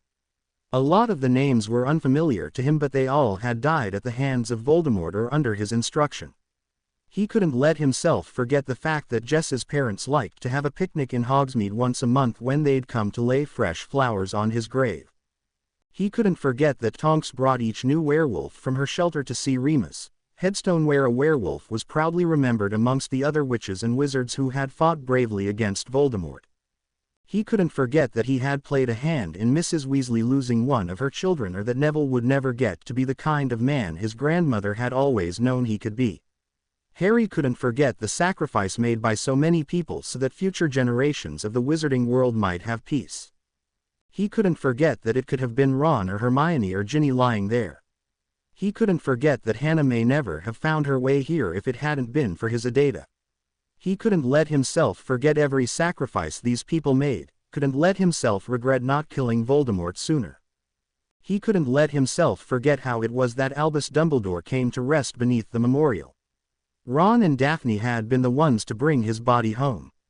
Fawkes had solemnly drifted down onto Ron's shoulder once the battle was over and they'd started the clean-up. He'd whisked Ron away before he'd had a chance to even shout, the only reason Daphne had gone along being that her hand had been gripping Ron's tightly. They buried him with the other victims and heroes of the war against Voldemort. Harry knew he deserved that much at least. He may have lost his way toward the end, He may have lost sight of some of the more important aspects of his life and Harry's, but in the end he had died trying to help. He had played a key role in the beginning and it was only right that they honor that. "It's time," Ally murmured into his ear, breaking Harry out of his thoughts. He looked around, taking in all of the people seated in a huge half-circle around the open gates of the cemetery. A few were looking at him expectantly. Slowly he got to his feet and moved to stand in front of all of those people. Gathered before him were the friends and family of those who had fallen in battle and quite a few important people from the new ministry. He briefly made eye contact with a reporter for the Daily Prophet before he found Kingsley Shacklebot, the new minister for magic. He spotted Ron and Daphne in the crowd surrounded by their families. He saw Draco Malfoy sitting beside Tonks, one arm wrapped around her in the first show of familial affection Harry had ever seen from the Slytherin. Andromeda sat beside them, arms cradling tiny Teddy Lupin. Harry spotted his godfather, arm draped across the back of his wife's chair, fingers playing idly with a loose curl of her hair. Even from a distance it was easy to see the swell of Ruby's stomach and the way Sirius' jaw clenched in sadness. He saw Hermione sitting with Stephen and Professor McGonagall, saw Hagrid's large form, snuffling into a handkerchief.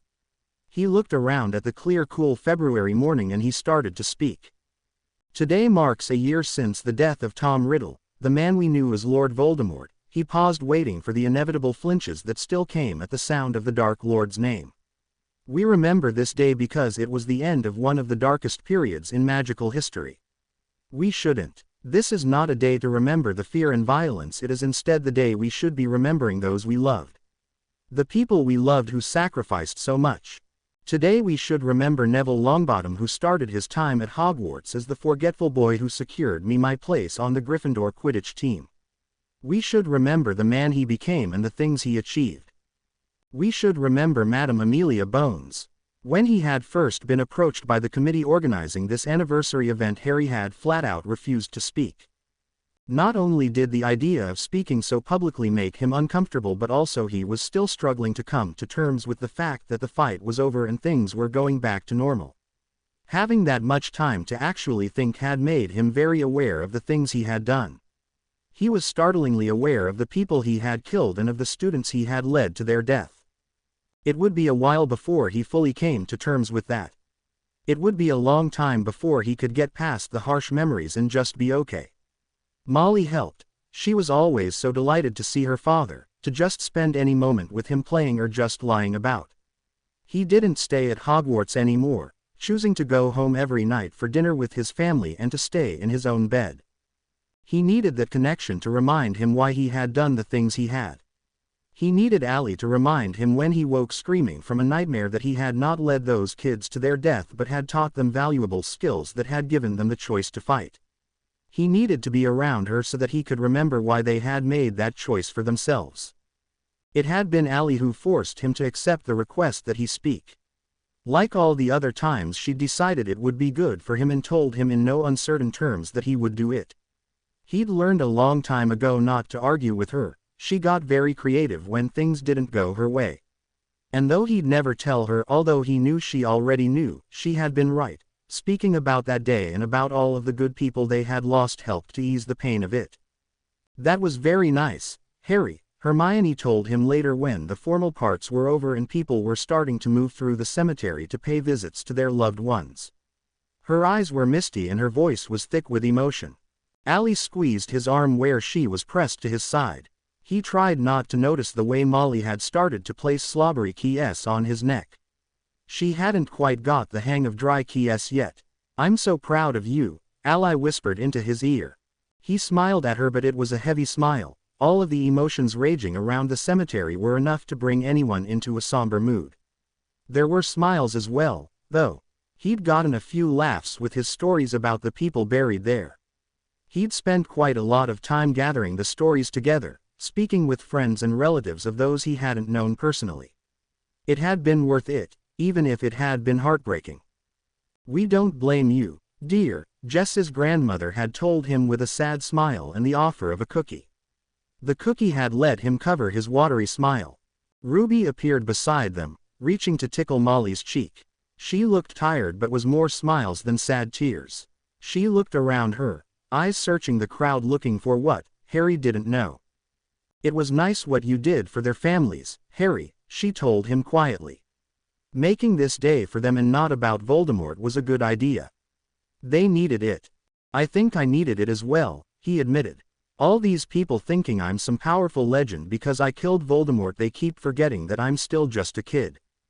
You haven't been a kid for a long time, Sirius said sadly, coming up behind Ruby. I'm sorry for the part one played in that. One drunken night Sirius had tried to apologize for getting locked away in Azkaban when he should have been raising Harry, shielding him from the worst of the Dursleys and Dumbledore's decisions. It hadn't been the first time Sirius had tried to apologize, just the drunkest, but Harry, like all the other times, had simply brushed him off. Ron and Daphne drifted over, hands clasped tightly together. Daphne bore the scars of war much more visibly than most. The crisp white of the bandage on her chest still peeked from the neck of her coat. Malfoy had arranged for the best healers at his new hospital to have a look at her, and they were finally starting to make some headway. It would be years before the wound properly healed, but they had hoped that it would. She wore the scar without complaint, as though it were simply a part of her. Harry had never heard Ron complain about it. If anything, he saw it as just another reason to love her. Slowly the other members of the Adata drifted over, Emmy with her hands shoved deep in her pockets to keep warm, with Fred and George talking quietly behind her about some new product or something they were thinking of selling. Stephanie, hair buried beneath a knitted hat, wandered over with Luna and Abby.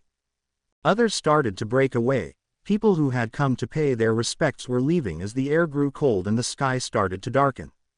Malfoy stomped over, huddled down into his jacket to keep warm. His own hat was slipping down over Astoria's head. She looked delightfully warm while he looked miserable. It made Harry smile.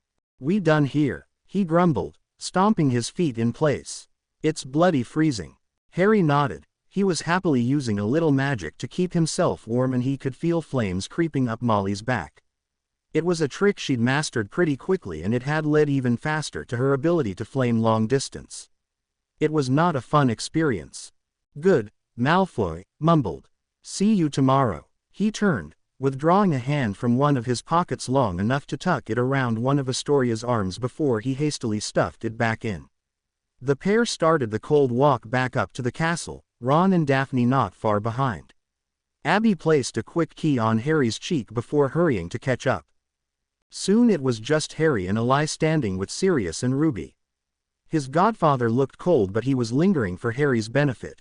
Ruby didn't seem to be bothered by the cold, but she had been frequently complaining about always being hot now that she was pregnant, so Harry assumed she just hadn't noticed yet. "See you around, kid."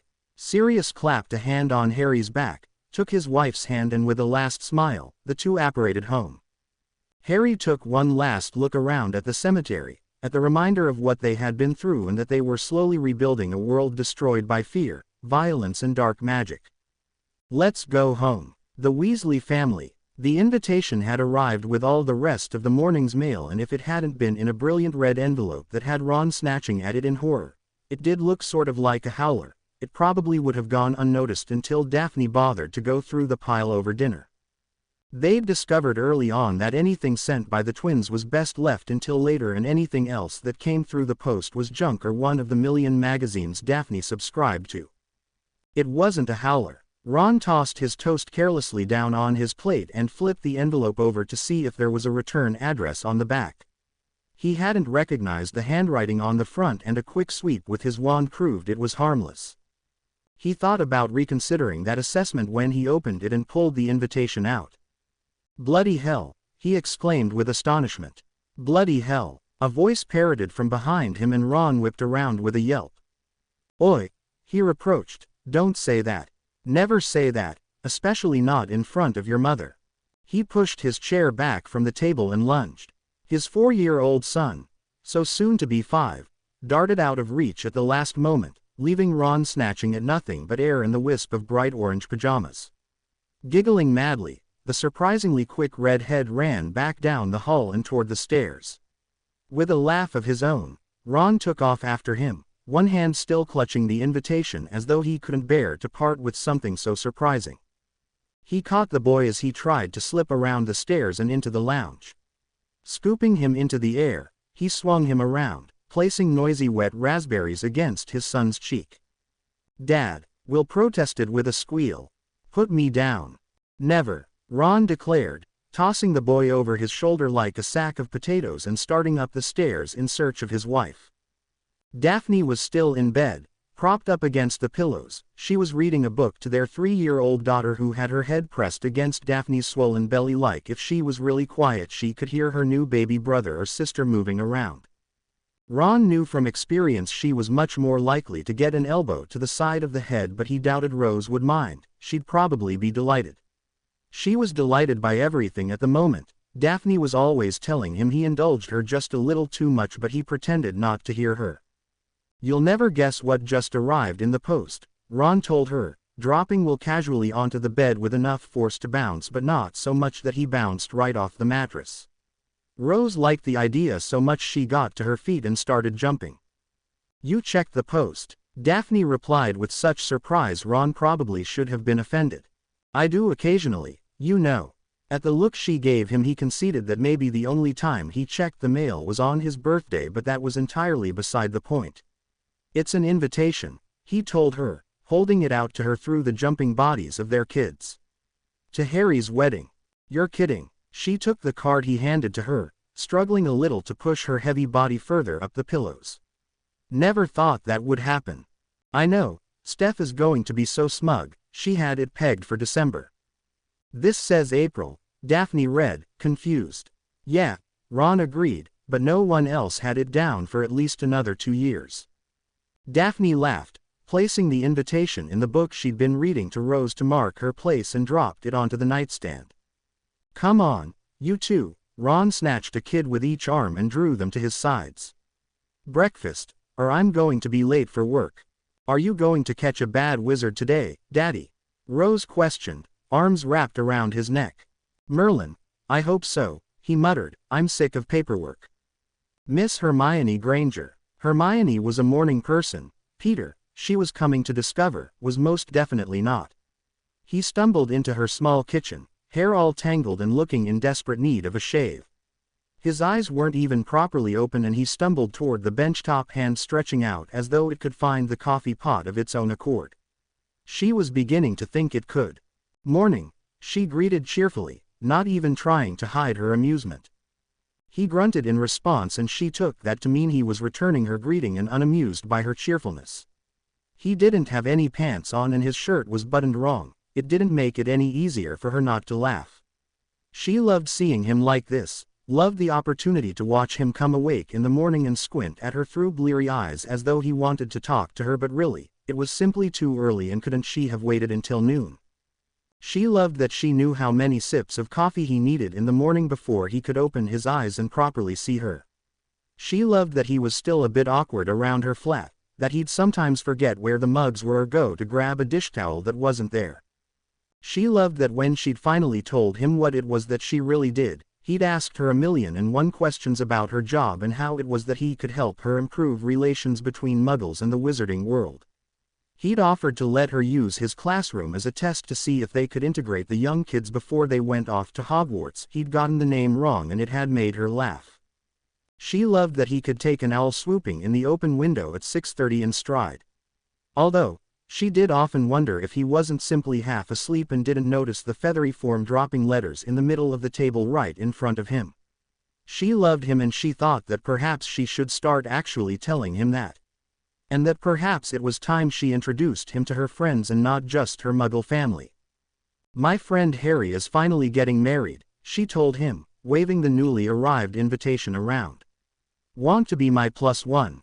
The smile he gave her lit up the whole room and made her insides flutter. It would take her hours to lose the silly smile and it would creep back when she let her thoughts drift throughout the day.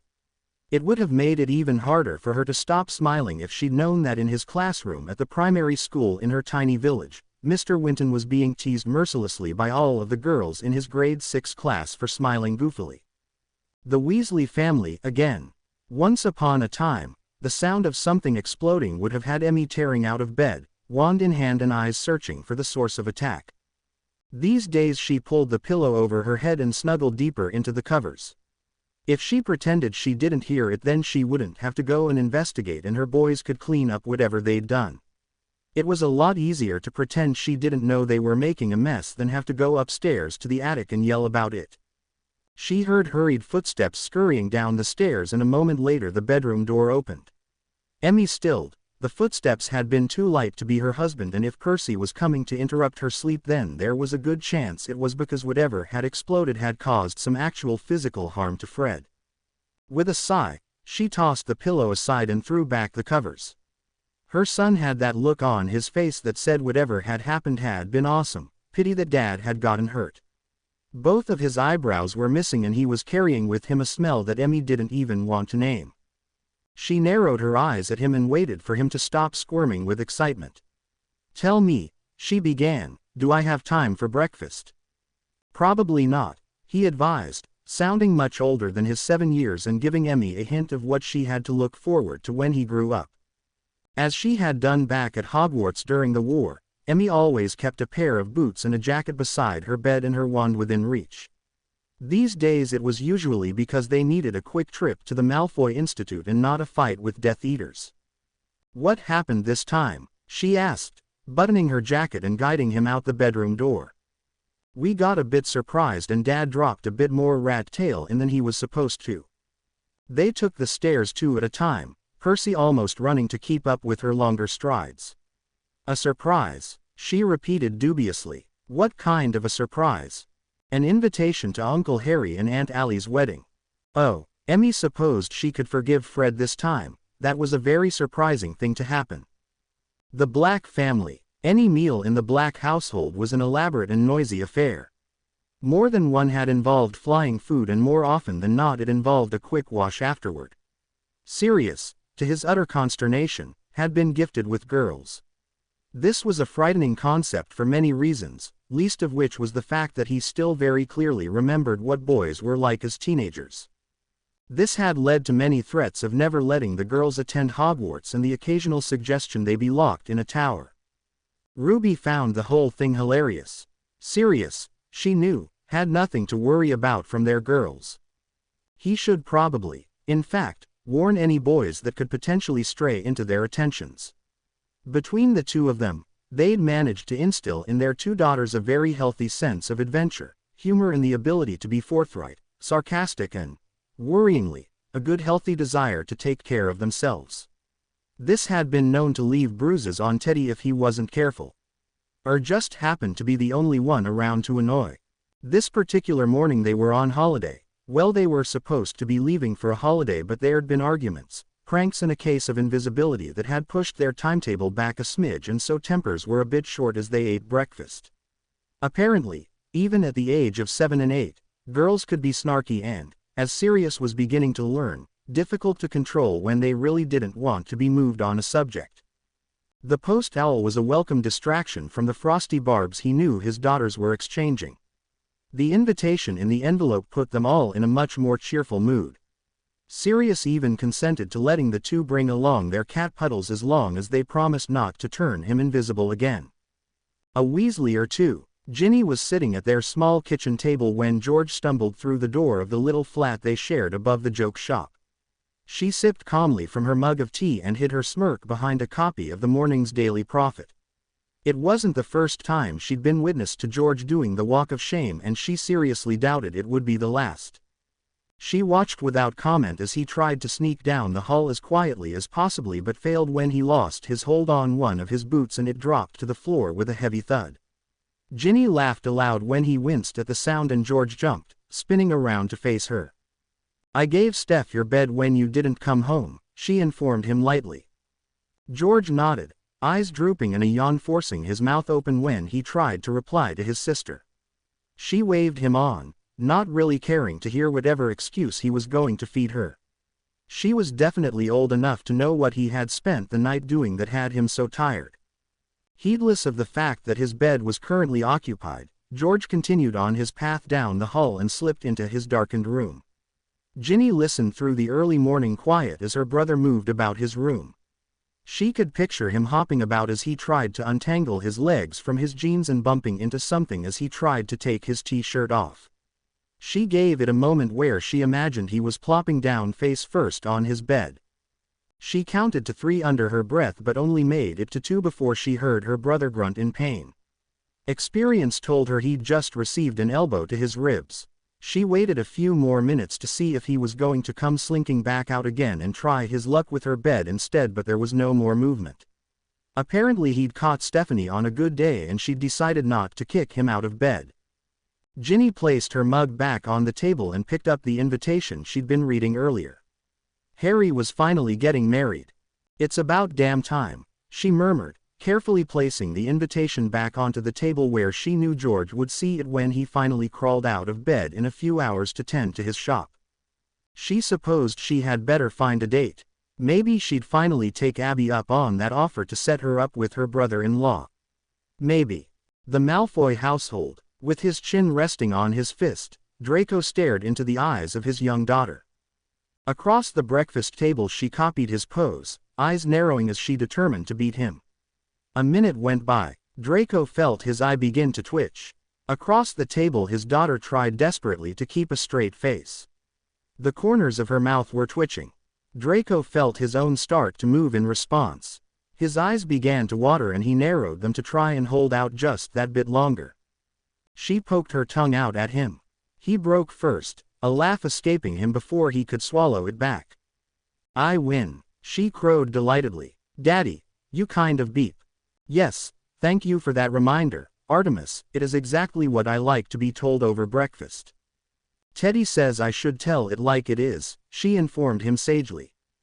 "Teddy doesn't know everything, really," Artemis clarified. "He thinks he does." "Teddy thinks it's a smart idea to tease Cassiopeia and Lyra," Draco reminded her. She nodded thoughtfully, picking up the spoon she'd abandoned earlier in her successful attempt to beat her father at a staring contest. She chewed on a mouthful of porridge, nose crinkled just as her mother's did when she was thinking deeply about something. "Okay," she agreed finally, "next time I'll ask you before I believe Teddy." "Good, now do you want to go and tell your mother?" "Not really," she told him, looking up with a grin. "I just wanted to see if I could beat you." Draco resisted the urge to bang his head against the table and instead scooped up the invitation that had arrived in the post. Looked like he was going to be the one to tell Astoria after all. He might also have to have a word to her about how their 5-year-old was going on 13. He hadn't had nearly enough time to prepare for that. The Potter family. All 4 members of the Potter family were still asleep. It was one of those lazy days where they didn't need to be anyway early and they'd managed to wear the kids out enough that they might even get a proper sleep in. All 4 members of the Potter family were dreaming. It was dark, the stars in the sky obscured by thick clouds that threatened to burst and pour heavy rain down on them. Lightning streaked across the sky and thunder rumbled an instant later. They didn't recognize where they were, but the storm was close and they knew they would need to leave and find shelter. It wasn't safe here. Not anymore. There was a darkness coming, something that swept across the land, filling the horizon with nothing more tangible than a sense of foreboding. The darkness beeped at them, but couldn't seem to touch them. Flames licked around them, sending long tendrils of hair twisting like live snakes. Black hair stood in disarray more pronounced than ever before. They formed a beacon of life and safety that the approaching darkness was swooping quickly toward. They turned and ran, feet sluggish as they thumped the muddy ground. They were heavy as they tried to pull them out. They looked back over their shoulders. The darkness was right behind them now. A figure began to emerge from the darkness, a hand outstretched, reaching to grasp their shoulders held just out of reach. They tripped, foot failing to lift free of the mud. The hand finally landed on their shoulder. They whipped around, hands reaching for a wand that wasn't there. A face emerged from the darkness, twin balls of flame hanging where there should have been eyes. "He's coming." Harry and Ally shot up in bed, breathing heavy, brows covered in sweat. They had a heartbeat to slow their breathing before the girls awoke with twin screams. Harry and Ally tore out of bed, wrenching open the door only to meet their girls in the hallway. James was white as a ghost, her hands shaking while Alex was crying, her whole body shaking with her sobs. Harry could do nothing more than sweep up James as Ally reached soothing hands out to Alex. With James cradled in his arms, He locked eyes with Ali over the top of their daughters' heads. Something was coming. Something much worse than anything they'd faced before. To be continued. I hope you enjoyed this story. Also remember to subscribe and like this video. See you in the next video.